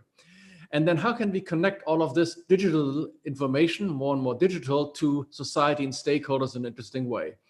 And that's where these digital twins come in. Digital twins are well known in the engineering community. If you want to build a ship, an airplane, or any really material installation that needs to be optimized, in modern worlds, you have a digital version of the airplane wing or of the car, and then you optimize the design in the digital world before you actually produce it. So the same concept we can also apply to the earth or the ocean. And there's several projects out there that are trying to do that systematically. So these projects are doing innovations towards a digital twin, let's say, of the ocean, that will allow you to explore the ocean, to understand its interactions, dynamics, and evolution, and really provide the knowledge that empower fact-based decision-making. And I heard a lot about that this morning, about this knowledge helping to decision-making. And this information needs to be based on trusted interoperable data from a wide range of sources. I sometimes call this an Ocean 5D. So what is Ocean 5D? So it's sort of a community shared effort, an interoperable digital ocean twin. And this 5D has 5 dimensions. 1 is time, past, present, and future. 3 are space, so north, south, east, west, and depth. And what's most interesting to me is the 5th dimension. This can be an issue. It could be things like what we just heard about, plastic in the ocean, or extreme events from the hurricanes. But it could also be issues about the fishing potential, building up blue economies through tourism. It could also be opportunities around wind farming and other uses of the ocean. So the 5th dimension could be a variable, but it could also be a societal issue. And this system, this digital world, this digital twin, this Ocean 5D would connect to scientists, to government decision-making, but in particular also to civil society, private sectors, and the educational enterprise. From an IT perspective, from a data perspective, these digital twins depend on rapid, standardized, and credited sharing of data, information, and knowledge through what we would call a distributed digital commons, where material and the information and data are findable, accessible, interoperable, and reusable, called FAIR. We heard from Maya, when you have citizen science looking at these tidal flats, they're making observations, but the challenge is how to get them through her web interface into databases that then can be looked at by the experts, but also again by citizens. So there's an interesting IT challenge. And in this co-design workshop, as we think about observing the Cape Verdean environment, it is very important from day one to have that in mind, how the information that gets collected becomes rapidly standardized, credited, and shared so that more than those who collect the data can actually participate from that. That is an important part of these digital twin types of thinking. But now let's take that digital twin idea and see why Cape Verde and what could we do there. I'm using a high-tech example. So just the Geomar colleagues here, just about exactly a year ago, we had a major expedition and experiment around the Cape Verde Islands where we would employ research vessels, airplanes, automatic robots like sail drones, surface gliders, wave gliders, and deep gliders, and all sorts of robotic equipment around the Cape Verde Island to look at some specific elements. We were, in this case, fishing for some small sort of scale, the equivalent of a hurricane in the ocean, eddies we call them, which have low oxygen in them. But we can use these types of experiments increasingly as we build up our fleet of robotic instruments. And certainly at the Ocean Science Center in Mandela, we're advancing that. That's the high-tech side. That's probably unaffordable for the normal people in Cape Verde because it's really expensive equipment. But Penn State, Geomar, the Azores, and so on, we can certainly bring that to the table. But I think as interesting, maybe even more importantly, the exciting opportunities that you have around Cape Verde with educational, citizen-based, private sector-based engagement. I'm showing you here just a few pictures from Cape Verde, from some of the NGOs, some of the educational enterprises that we're doing at the university there, and some of the teachers coming in, training the next generation of students here from the VASCA program.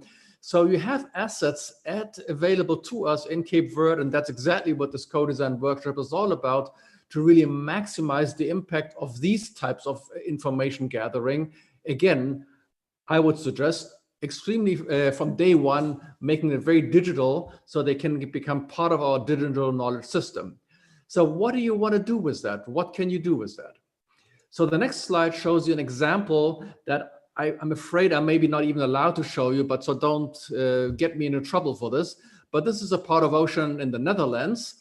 And some people making a proposal that they want to take part of that mud flat, this is the tidal part of the North Sea, and put it into a nature restoration zone. So it's an active development action where we're taking some part of the ocean and putting it to new use. You have similar activities on the Cape Verde Island, for example, with the massive shrimp farm on São Vicente, but also developments for tourism and things like that. So also the plan for the harbor in Mindelo. So the question is, if you want to have some of these planning efforts, you always have winners and losers in society, but people cannot imagine what this landscape change would look like. What would a more renaturalized environment look like? What would an industrial environment with wind farms and fish, mariculture installations look like? So these digital twins would allow you to more explore and see the future, as it were.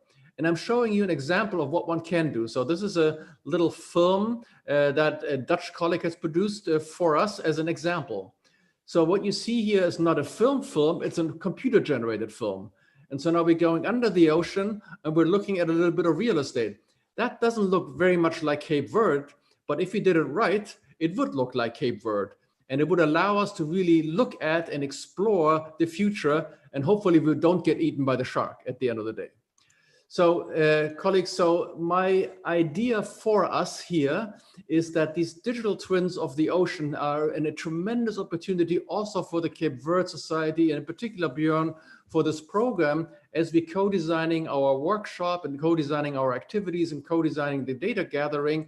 So why don't we think from day one, how we take these observations from citizens, experts alike, through the lens of data and make it into in fascinating new ways to explore the knowledge. And I think the Cape Verdean community is digitally quite advanced. You have experts in Cape Verde who know how to access the digital world, and we could visualize that, let's say in the Ocean Science Center in Mindelo, but also in hotels and other areas to promote blue growth. And I think we have tremendous partnerships available to us here. And here's a picture of me in front of the Ocean Science Center Mindelo, where I'd rather like to be right now than in my home office, you know, with Paula and Corinne and others here. And there's a lot of great power in Cape Verde to make this a reality. And I'd love to discuss that more with you later this afternoon. Thank you very much. Thank you, Martin, pela interessante iniciativa do Twin Ocean para Cabo Verde. Muito obrigado. Nós agora, então, vamos iniciar o nosso espaço de discussão, que vai ser moderada pela doutora Corinne, que eu convido. E que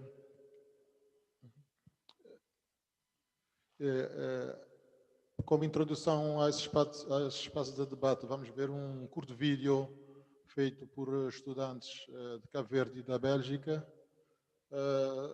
nas comunidades pescatórias, escutando os pescadores, os armadores, sobre questões da sua faina e também sobre questões ambientais. São depoimentos interessantes.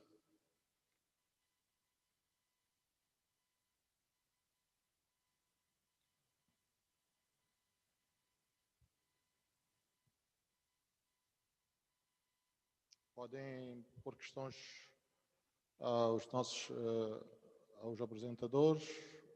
Penso que a maioria deles estão ainda online.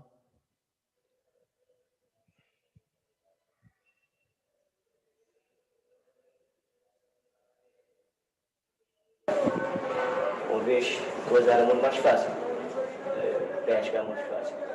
Agora, por causa dos impactos, mudança climática, pesca praticamente, artesanato praticamente desapareceu. Julius, que está na mar, gasol, as coisas sem olho, está na mar, fica peixe corre d'água. A de morar na área, tá vendo? Às vezes vou tomar uma água quente, às vezes vou tomar uma água feio, muito feio, escuro. E quando a gente toma aquela água escura, a gente pesca mais para o canal, aquela água escura que já pesca, né? Às vezes ainda vai, uma hora de botar barra, assim, botar bem.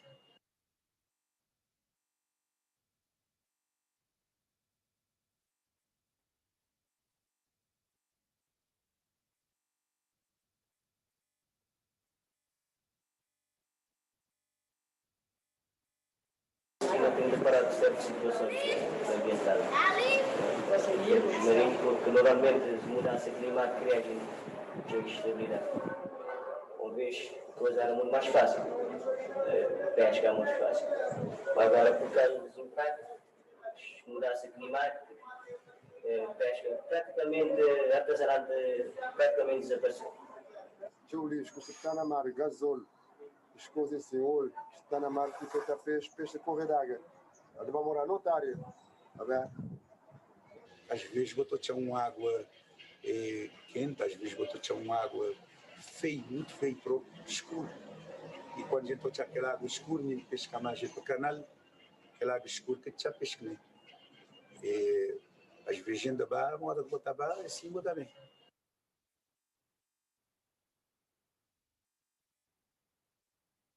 Às vezes botou no meio do mar, e guarda costeiro, às vezes vai,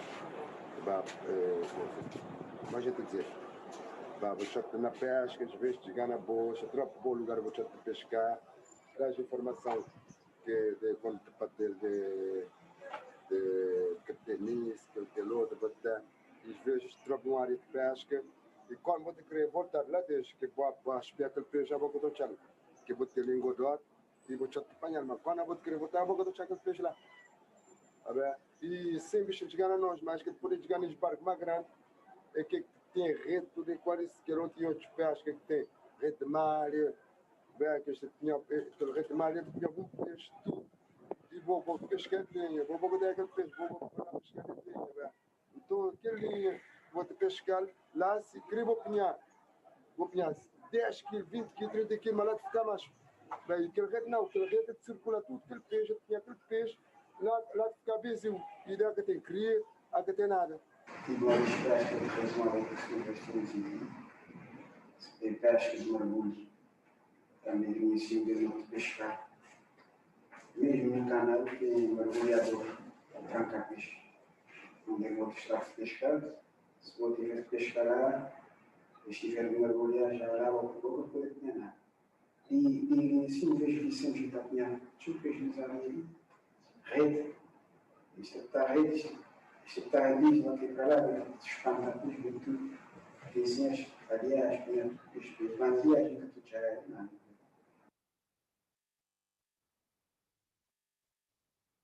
Não estou orientando mais só por cabeça. O instrumento são as capacidades. É só espiar como é que poder fazer, como a nossa habitualmente, já que uma vez em este pequeno da vida aquele. Não, as pessoas crianças. Nunca temos som, nunca temos GPS, nunca temos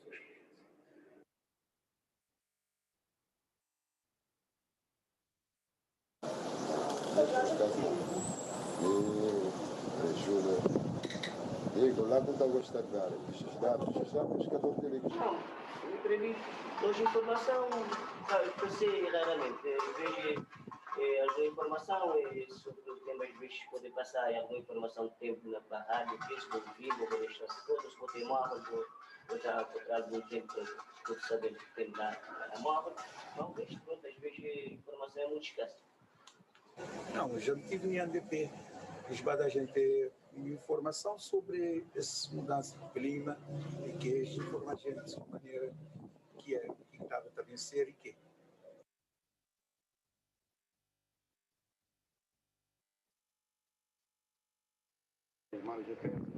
GPS, um booster também, que às vezes no momento que não precisa de canal às vezes tempo da fama da chuva vou botar na terra. O GPS que a gente tinha fábrica e às vezes já não nessa época tinha um aparecido, desaparecido.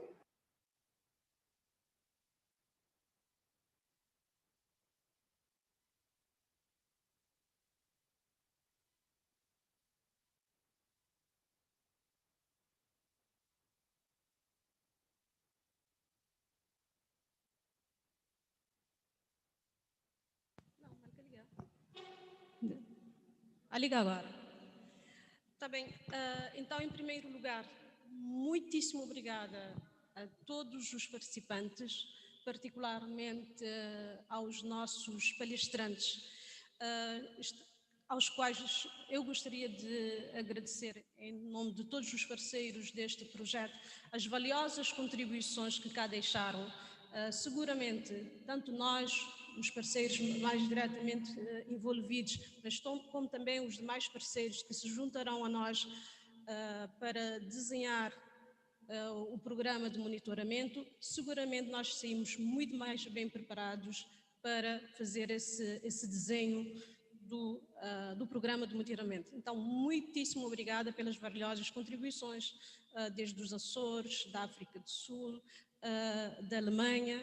Então, muitíssimo obrigada dos Estados Unidos também. Espero não ter esquecido nenhum, mas estão todos agradecidos. Agradecemos a todos igualmente. Por outro lado, eu gostaria aqui, antes de avançar, de também agradecer a todos os participantes que estão conosco presencialmente e aqueles que também estão via Zoom, e que nós contamos com todos vocês para contribuir nessa discussão neste momento, mas também à tarde, na sessão dos grupos de trabalho, que nos ajudarão a coletar os vossos subsídios para darmos continuidade a esse monitoramento. Então, um aviso do Dr. Bjorn, ele colocou no Zoom, no chat do Zoom, 2 links, no caso da plataforma WebEx, ou 3 links, se não me engano, para os diferentes grupos. Então, as pessoas que vão estar participando online na parte de tarde podem utilizar esses 3 links para os diferentes grupos de trabalho. Um dos grupos de trabalho está relacionado à colheita de dados para a pesca artesanal, um outro grupo está associado à atividade de recolha de informações com base numa embarcação, numa plataforma marinha, e depois um outro grupo de trabalho centrará mais na parte costeira, particularmente com o uso de drone para colheita de dados. Então, serão esses 3 grupos. Agradecíamos que cada um se distribuísse para cada um desses grupos de acordo com a sua afinidade, de acordo com a sua experiência, e contamos com todos os presentes aqui em pessoa e os que estão nos escutando também através do Zoom. Então, por favor, no chat do Zoom, verifiquem lá os links do WebEx para esses 3 diferentes grupos. Então, também gostaria de frisar, né, a importância desse vídeo que acabou de ser apresentado, porque foi a forma que nós encontramos de dar voz às comunidades pescatórias, também nesse período de manhã, mostrando as suas principais preocupações, as ameaças que têm percebido, também contribuindo, por exemplo, as necessidades, quanto às necessidades de informações que teriam. Então, digamos, é mais ou menos como um pontapé de saída para um dos grupos de trabalho que terá à tarde, que é o sobre a pesca artesanal. Aí, continuando agora, fazendo, digamos, o que é que me cabe fazer aqui, dou início à discussão e, por conseguinte, neste momento, eu passo a palavra ao público para que possam colocar as suas questões. Essas questões podem ser dirigidas a todos os palestrantes que cá estiveram, fazendo as apresentações das suas experiências, inclusive também o nosso colega, o Dr. Vito, que apresentou sobre o projeto. Então, a palavra do momento é vossa. Questões?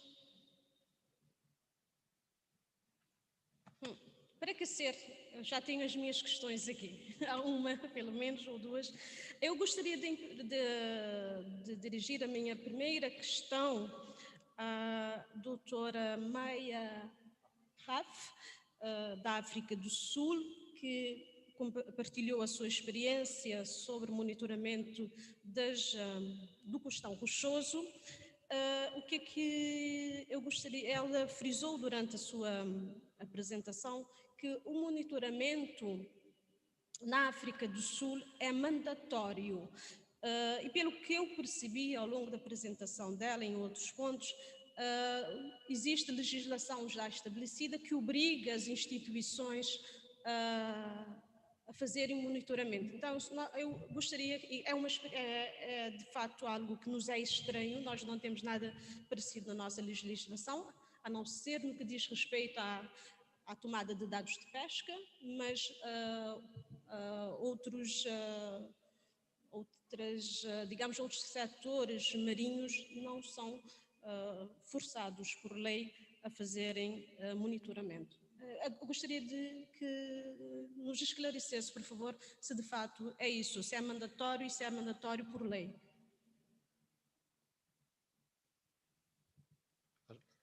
Desculpe, acho que ela não ouviu toda a tua pergunta porque haviam partilhado a tela com... Ela ouviu? Ok. I think I could hear. Can you hear me? Yes, please. Thank you for the question.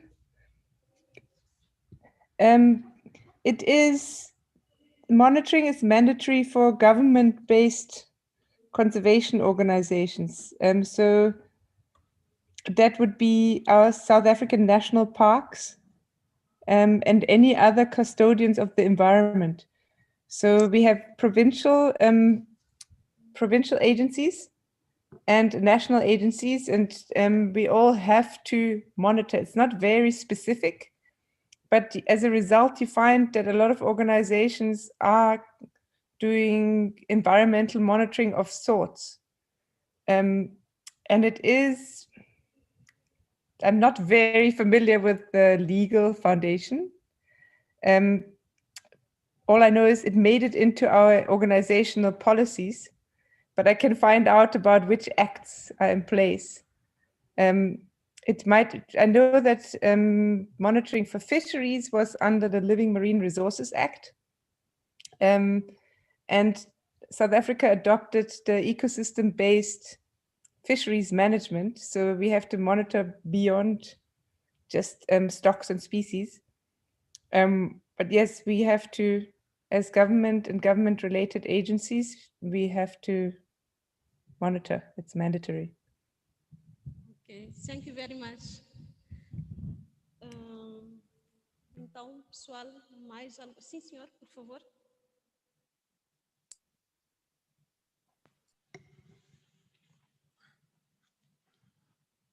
Ok, a minha pergunta vai para o senhor Nicolas Ori, que falou sobre o mecanismo de microplástico. Acho que, portanto, é uma informação bastante importante que nos trouxe cá e nós normalmente temos associado a poluição por plástico através da acumulação do plástico, portanto, no fundo do mar e que afeta, portanto, as plantas que alimentam, portanto, os peixes.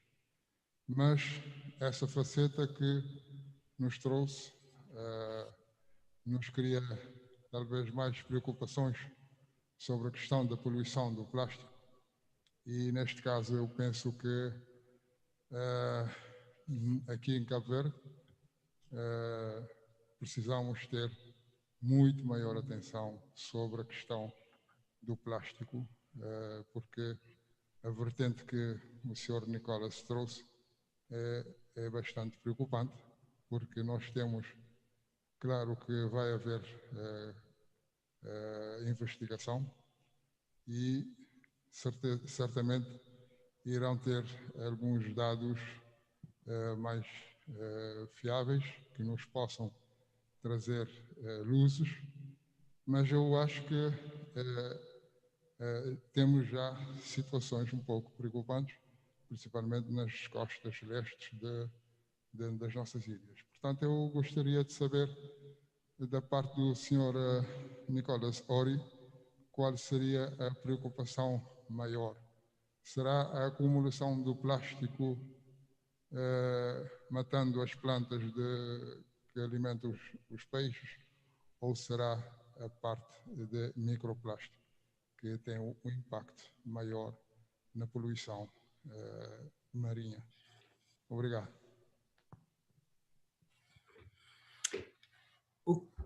Okay, I had some difficulties to hear very clearly the question. I think I understood that the question was, what is the more troubling, the macroplastic or microplastic? Am I correct? Yes, it's in this direction. Which one is more problematic? Okay, so I will try to make it short. I mean, microplastic is very, very new science, I would say. So a lot of conclusions have been drawn without really having the evidences to draw them. So the answer of the effect of microplastic on organisms is still very much not unknown. So that's the first part of my question. That's also why it's needed to carry on more studies. So to try to compare which one is the most dangerous, I will not enter these waters today because I don't have the answer. We know about the effect of macroplastic, that it's clear now. It's known for 40 years or more. Microplastic, really the amount of studies started 10 years ago, a bit more, 10 years ago. So it's still very new. So I cannot draw any conclusion. I know that people want to hear that it's extremely dangerous. It's dangerous for human. I was reading this morning again, we have plastic everywhere. We don't know the answer. So from my own experience is that fish ingest the plastic, ingest them, and there's no clear effect. There are some studies that show that they actually, the fish with plastic may have different behaviors. The plastic may impede some behaviors.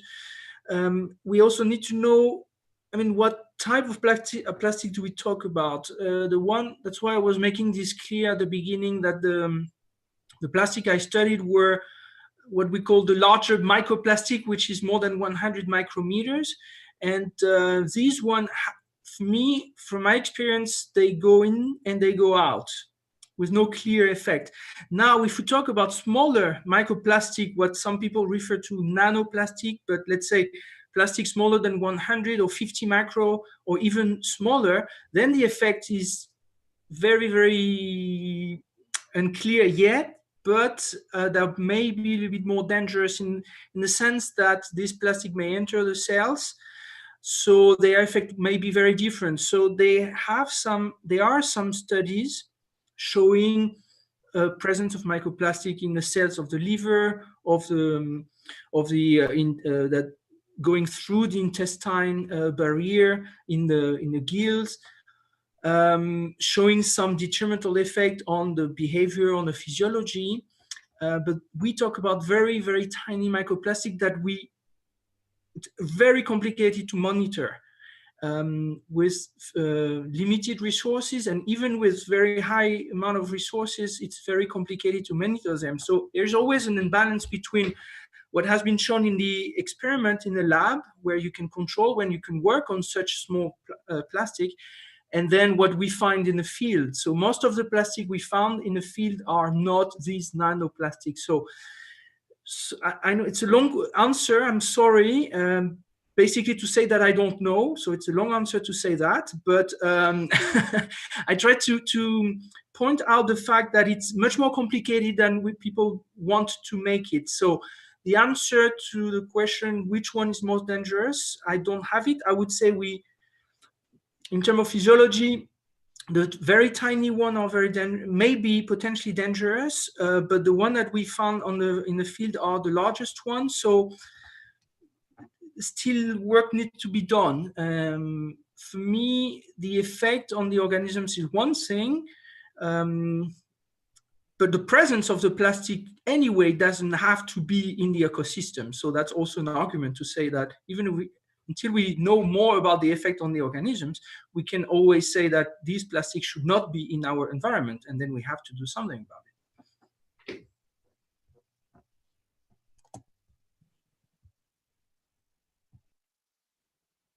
Muitíssimo obrigada, Nicolás.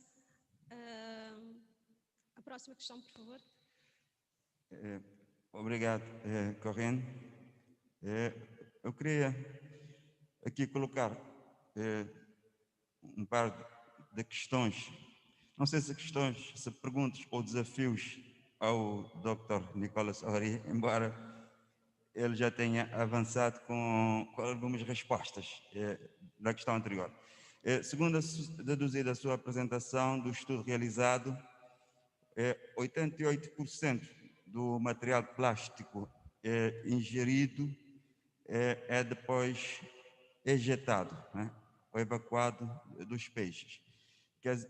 Não sei se 88%, isso quer dizer que 12% né, fica no organismo e vai ser assimilado ao longo de um ciclo.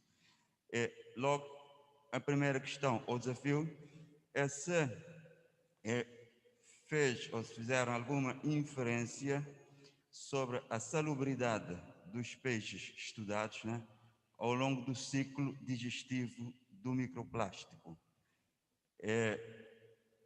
Do ponto de vista, por exemplo, de análises bioquímicas. Uma segunda questão é saber se já visitou Cabo Verde e se sabe da nossa realidade em que as praias que ficam do lado norte das ilhas têm grandes depósitos de lixos carregados por correntes marítimos, com maior incidência na ilha deserta de Santa Luzia, em que tem uma praia chamada de Praia dos Achados, né? Que é precisamente uma praia de onde vem muito lixo. E logo o caso da ilha que estudou parece um grande exemplo de aplicação na nossa praia dos Achados em Santa Luzia. E finalmente, se existe, portanto, já algum estudo sobre os chamados plásticos biodegradáveis, né?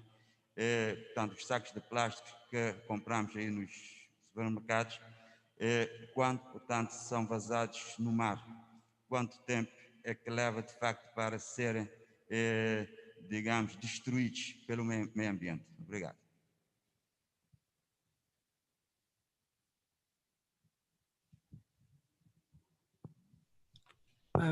Okay, so again, I don't know if I'm the only one to have this problem of poor connection, but it's a little bit hard to get the the real question. I think I heard the plastic being in the fish. So the person was referring to the experiment we did, and 88% of the fish ingest the plastic, and of course 12% are still there. The point is that we had to sacrifice the fish after we decided to sacrifice the fish after 4 weeks. So of course the plastic may have gone away after these 4 weeks. Or not, but that was a time we decided to not extend.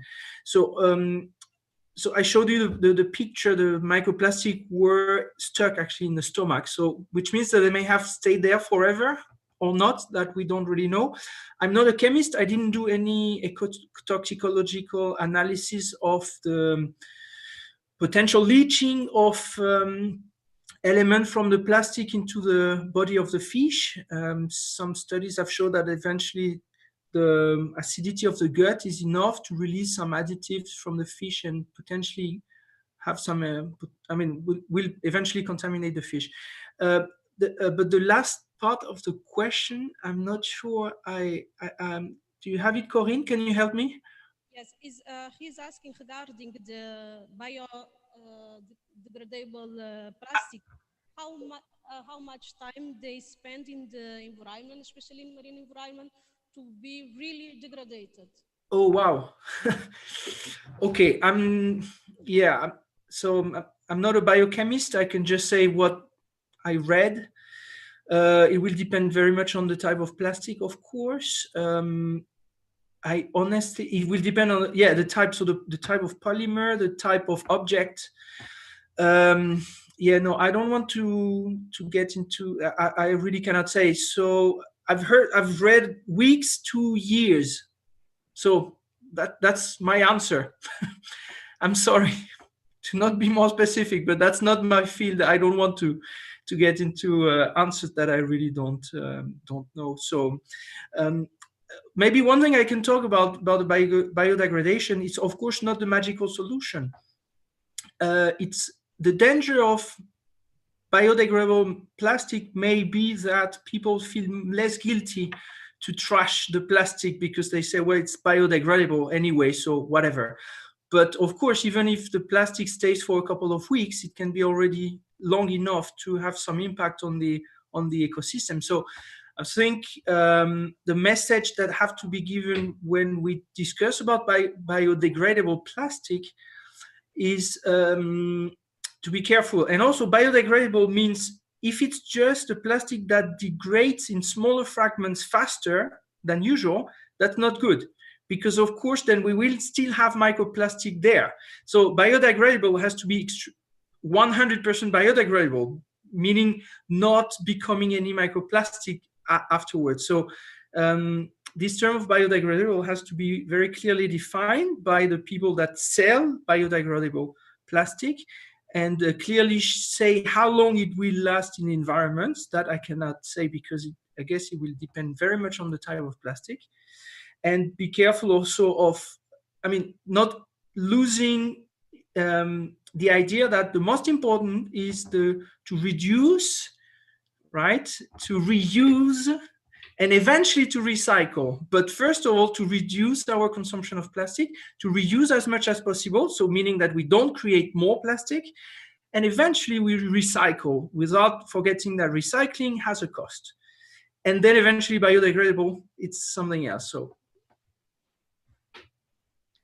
Ok. Muitíssimo obrigada, Nicolas. Delvis, teria alguma questão, por favor? O microfone, por favor.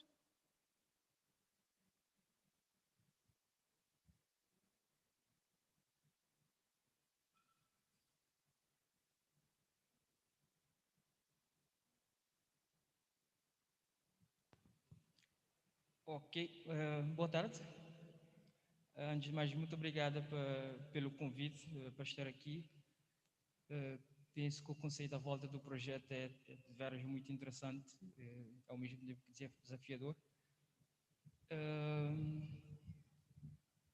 Na verdade, a maior parte da pergunta, que era uma pergunta integrada que eu ia colocar, já foi respondida, que era a questão de, sabendo que não integrou essa componente, era se o apresentador podia partilhar connosco o seu conhecimento acerca da ingestão e acumulação de microplásticos menores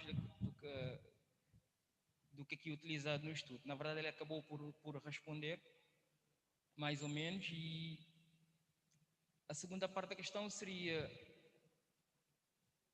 existem já algumas publicações que falam da possível acidificação dos oceanos causado ou amplificado por microplásticos. Portanto, não é só a componente biológica, existe a possibilidade dessa componente. Era para ver se, da sua experiência, sabendo que não levou em conta nesse estudo, se podia partilhar connosco um pouco mais daquilo que pode ser esse possível efeito adverso, para além do efeito biológico que possa ter.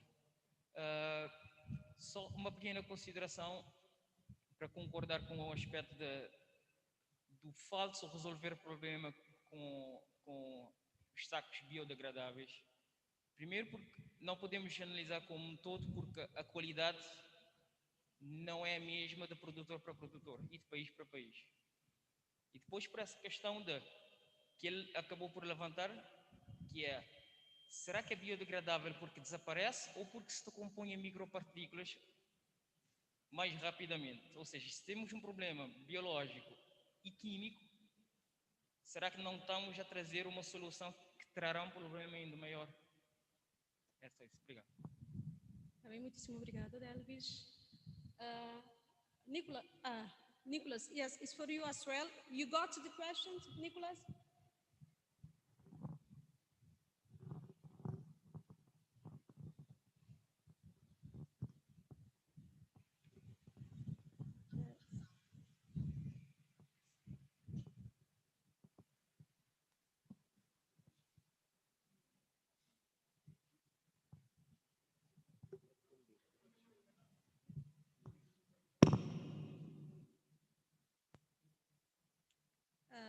Nicholas? Did you get the questions? Oh, that was for me? Oh, yes. I didn't get the first one, but I will translate right now the second one.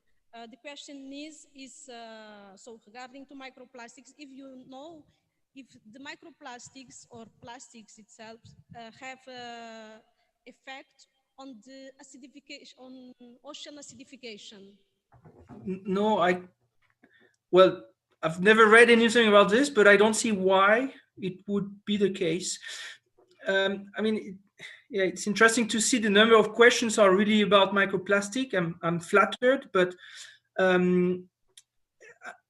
yeah, I mean, microplastic is microplastic. I don't think it beats the threat caused by overfishing, by habitat destruction, by climate change. I know it's very much in the air to talk about microplastic. I'm not believing this is the major threat to biodiversity. This is an important potential threat. I'm not putting a bullet in my own foot here, but it's just that I realized that the general public is very much interested about this topic. But as a scientist, I have to say, I don't believe microplastic will change the acidity of the ocean. I'm not entirely sure.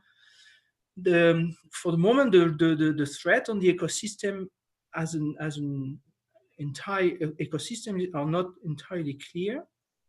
So let's not forget about the other threats. To answer clearly the question, acidification and microplastic, I don't see any link. I may be wrong, but I don't see any link. Thank you very much. Of course, this because it's a new thematics, it is exciting to discuss on it, but of course we need to discuss on others marine issues and more or less to try to move a little bit out from microplastics. Our idea of the co-design, the design desculpa, vou passar para português. Então, a nossa ideia é de fazer esse workshop para desenhar o programa de monitoramento, é exatamente para que nos ajudem a responder a determinadas questões.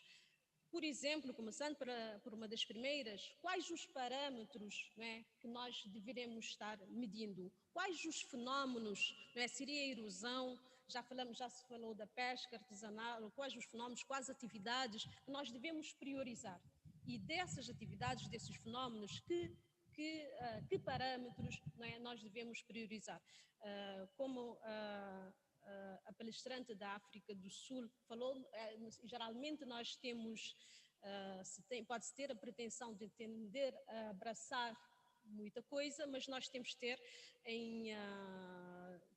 digamos, em mente de fazer um programa de monitoramento que seja viável e que responda às questões prioritárias. Então, nós queremos que nos ajudem exatamente a identificar os parâmetros, a identificar os fenómenos que nós vamos estar monitorizando. Por outro lado, então, esses parâmetros, não é, obviamente são de natureza ambiental, ou parâmetros, sobre, por exemplo, sobre as correntes, sobre a temperatura, esses parâmetros ambientais, mas também, particularmente, do ambiente biótico, a biodiversidade, os ecossistemas, ou seja, que aspectos da biodiversidade nós devemos destacar? Seriam as espécies carismáticas, como as tartarugas, seriam as espécies alvo da pesca, ou seriam outras espécies, ou seja, que espécies deveremos... E também parâmetros, não é, socioeconómicos também. Obviamente, não é, os efeitos das mudanças climáticas ou da nossa atuação de uma forma geral têm impactos nas comunidades também. Será importante colher parâmetros também nas comunidades económicas. Aí já não vou falar muito, porque não é minha área, mas sim será importante que pessoas relacionadas a essas áreas nos indiquem, digamos, qual o melhor caminho. Tá bem? Então, são essas é um exemplo de algumas questões que nós gostaríamos de agradecer. Só para fazer uma interrupção e dizer que temos uma pergunta que nos chega das perguntas que vão chegando online, como estamos na fase de perguntas e respostas, não havendo forma de colocar essa questão, vou ter que a ler e passo a ler. É uma pergunta da Catilene Delgado, que pergunta em especial à doutora Corina Almeida. Diz que, pelo que ela entendeu, a implementação das políticas de pescas são reforçadas pela lei na África do Sul, certo? Se sim, ela gostaria de saber como as instituições e pescadores e população reagem a esse método de aplicação de policies na África do Sul. Desculpa, não percebi a questão. Ela diz que entendeu que a implementação das políticas de pescas são reforçadas pela lei na África do Sul. E depois pergunta, diz, se sim, ela gostaria de saber como as instituições e pescadores e população reagem a esse método de aplicação de, elas têm aqui policies, parece-me que seja uma expressão em inglês, policies, na África do Sul. Seria políticas, provavelmente. Eu estou a ler exatamente aquilo que está aqui no... Alguém poderia traduzir para mim, por favor? Não estou... acho que o meu ouvido está um pouco duro. Posso ir ler? Talvez eu, se eu ler, eu entenda melhor.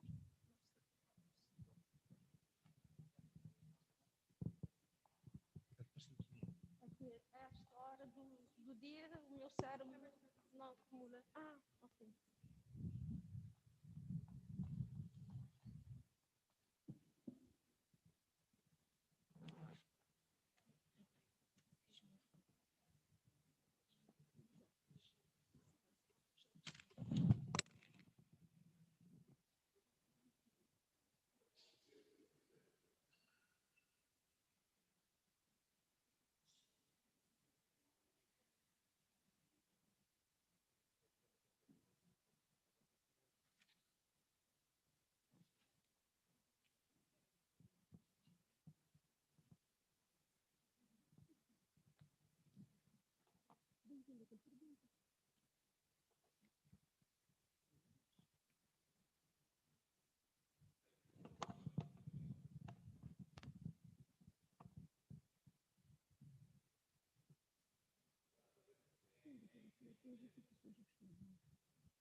Okay.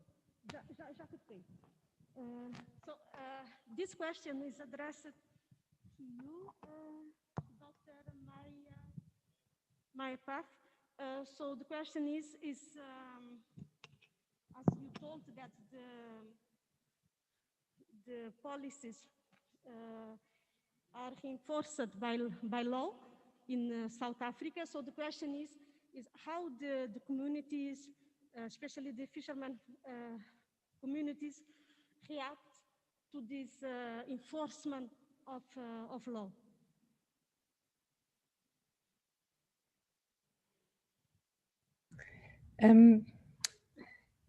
Thank you, Corinne. The enforcement of, I'm not sure I'm understanding the question correctly. Is the question how the communities, the fishing communities react to the enforcement of the law to monitor or the compliance laws? Mostly regarding to fisheries.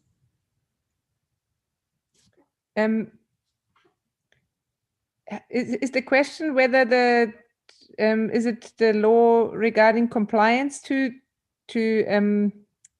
catches, total allowable catches, or is it the law I referred to earlier that we have to monitor? I'm not entirely sure if I understand correctly. It's not explained at that point, but yes, let me take that is regarding to catches. Whew. I can only say the wrong thing now. Well, it is. South Africa doesn't have a very positive history when it comes to community involvement and stakeholder engagement in enforcing the laws. So South Africa has very advanced environmental laws and resource management laws, but they were introduced mostly top down.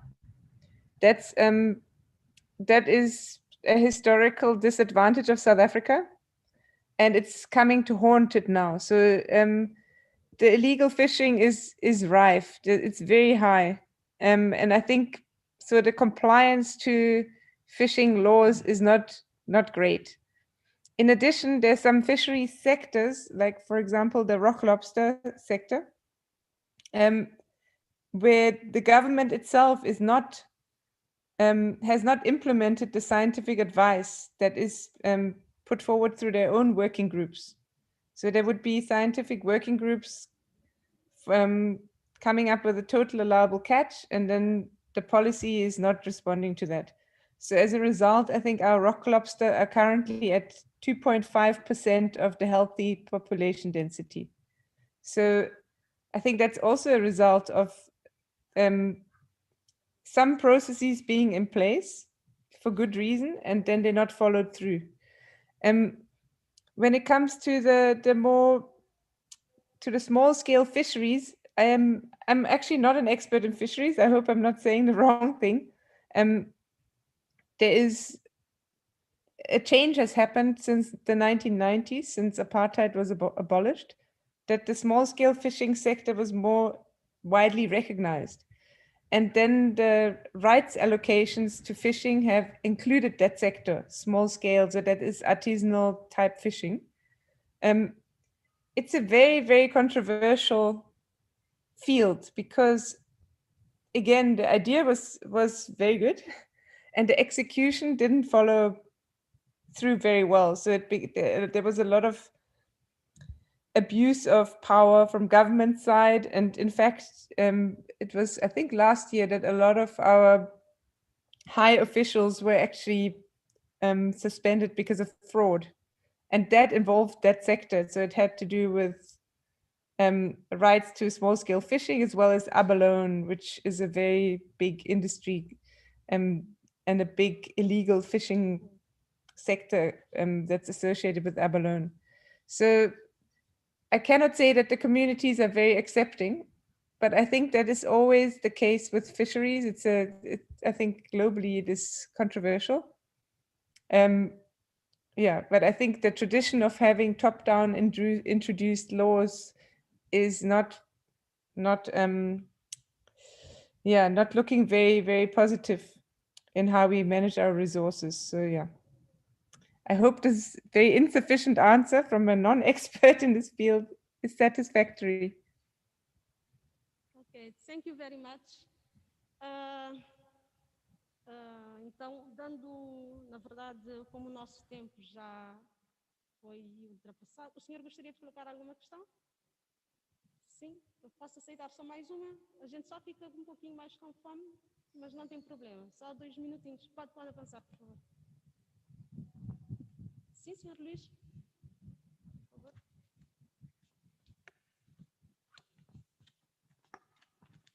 Ok, boa tarde. Gostaria de fazer algumas perguntas,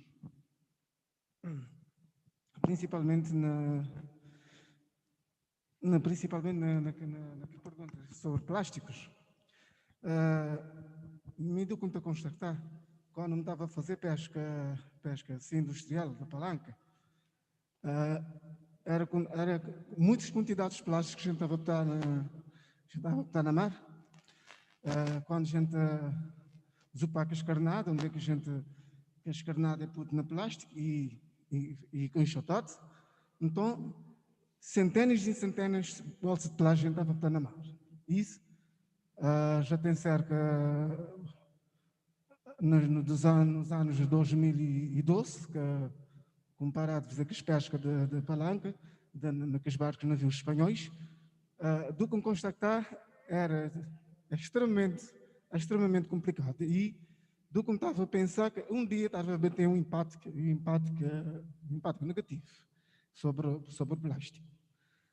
Outra segunda pergunta também que eu gosto de fazer é, não é que problemas climáticos tita afetar principalmente não só pesca artesanal e também pesca assim, industrial, de círculo, Isso é um fenómeno muito complicado que a gente deve ter, ou seja, o governo deve ter uma visão muito mais transparente e não pensar só na criar leis, na criar medidas de prevenção e sem espiar medidas para que as comunidades de pesca também sobreviver futuramente.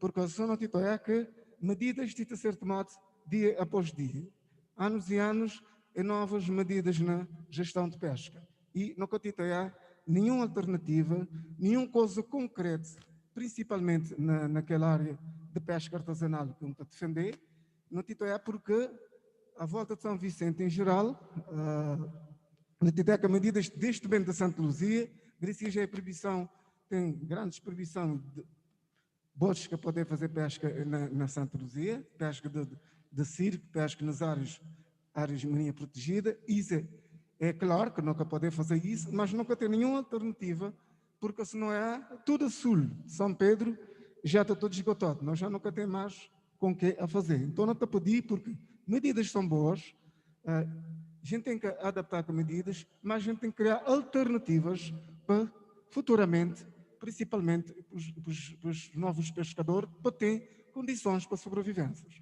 Obrigado.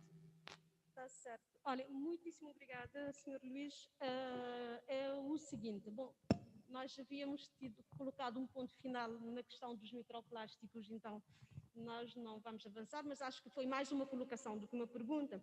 Relativamente à sua recomendação, está bem absorvida e este projeto, né, seguramente estará contribuindo exatamente para quê? Porque realmente, de facto, todos nós falamos sobre legislação, que depois tem um impacto muitas vezes negativo, a falta de medidas, mas como nós não quantificamos particularmente tanto os efeitos nas comunidades, por isso que havia referido, é importante ter os nossos parâmetros não somente ligados ao ambiente, mas também os efeitos nas comunidades pescatórias. Então, esse estudo permitirá, de facto, ter uma melhor, digamos, ter dados, ter informações a partir dos quais os governos poderão basear nas medidas, porque realmente quando se fica somente no falado, que teve um impacto negativo, que nós não estamos conseguindo sobreviver ou temos muitas dificuldades de sobrevivência, mas se não há um estudo que de facto demonstre isso, fica mais difícil, não é? Os governos, digamos, tomarem medidas compensatórias, medidas que depois, de facto, venham a garantir a sobrevivência dos pescadores. Então fica, de facto, aqui a recomendação de termos em conta também entre os objetivos desse estudo, incluir o impacto da legislação pesqueira nas comunidades pescatórias. Muitíssimo obrigada pela contribuição. E, pessoal, muitíssimo obrigada pela vossa presença. E agora terminamos por aqui por momento e contamos com todos vocês no período da tarde, logo a seguir ao almoço. Na verdade, o almoço vai ser aqui. Está bem? Mais alguma coisa, por favor? Só a título de informação, portanto, os grupos de trabalhos vão funcionar aqui no primeiro andar. Portanto, agora a hora do almoço estava previsto recomeçarmos às 2h30, acho que era. Portanto, recomeçaremos através dos grupos de trabalho às 2h30 em 3 salas já preparadas aqui no primeiro andar. Os moderadores e os anotadores já receberam um e-mail com um link do Google Drive, onde é que estão uns documentos e também estão uns templates onde vão fazendo as anotações para que o pessoal de fora possa seguir o que está a passar, e também estão os links WebEx disponíveis para qualquer participação do pessoal de fora.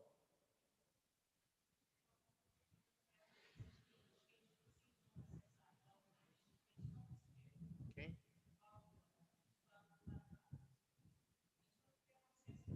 Do WebEx foram enviados pelo Bjorn. Eu pensei que o Bjorn enviou para eles.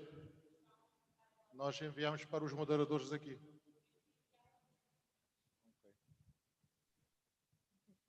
Tá bem, muito obrigada. Então retomamos às 14h30. E muito obrigada aos nossos palestrantes por manterem aqui conosco no momento da discussão. O almoço será servido aqui mesmo.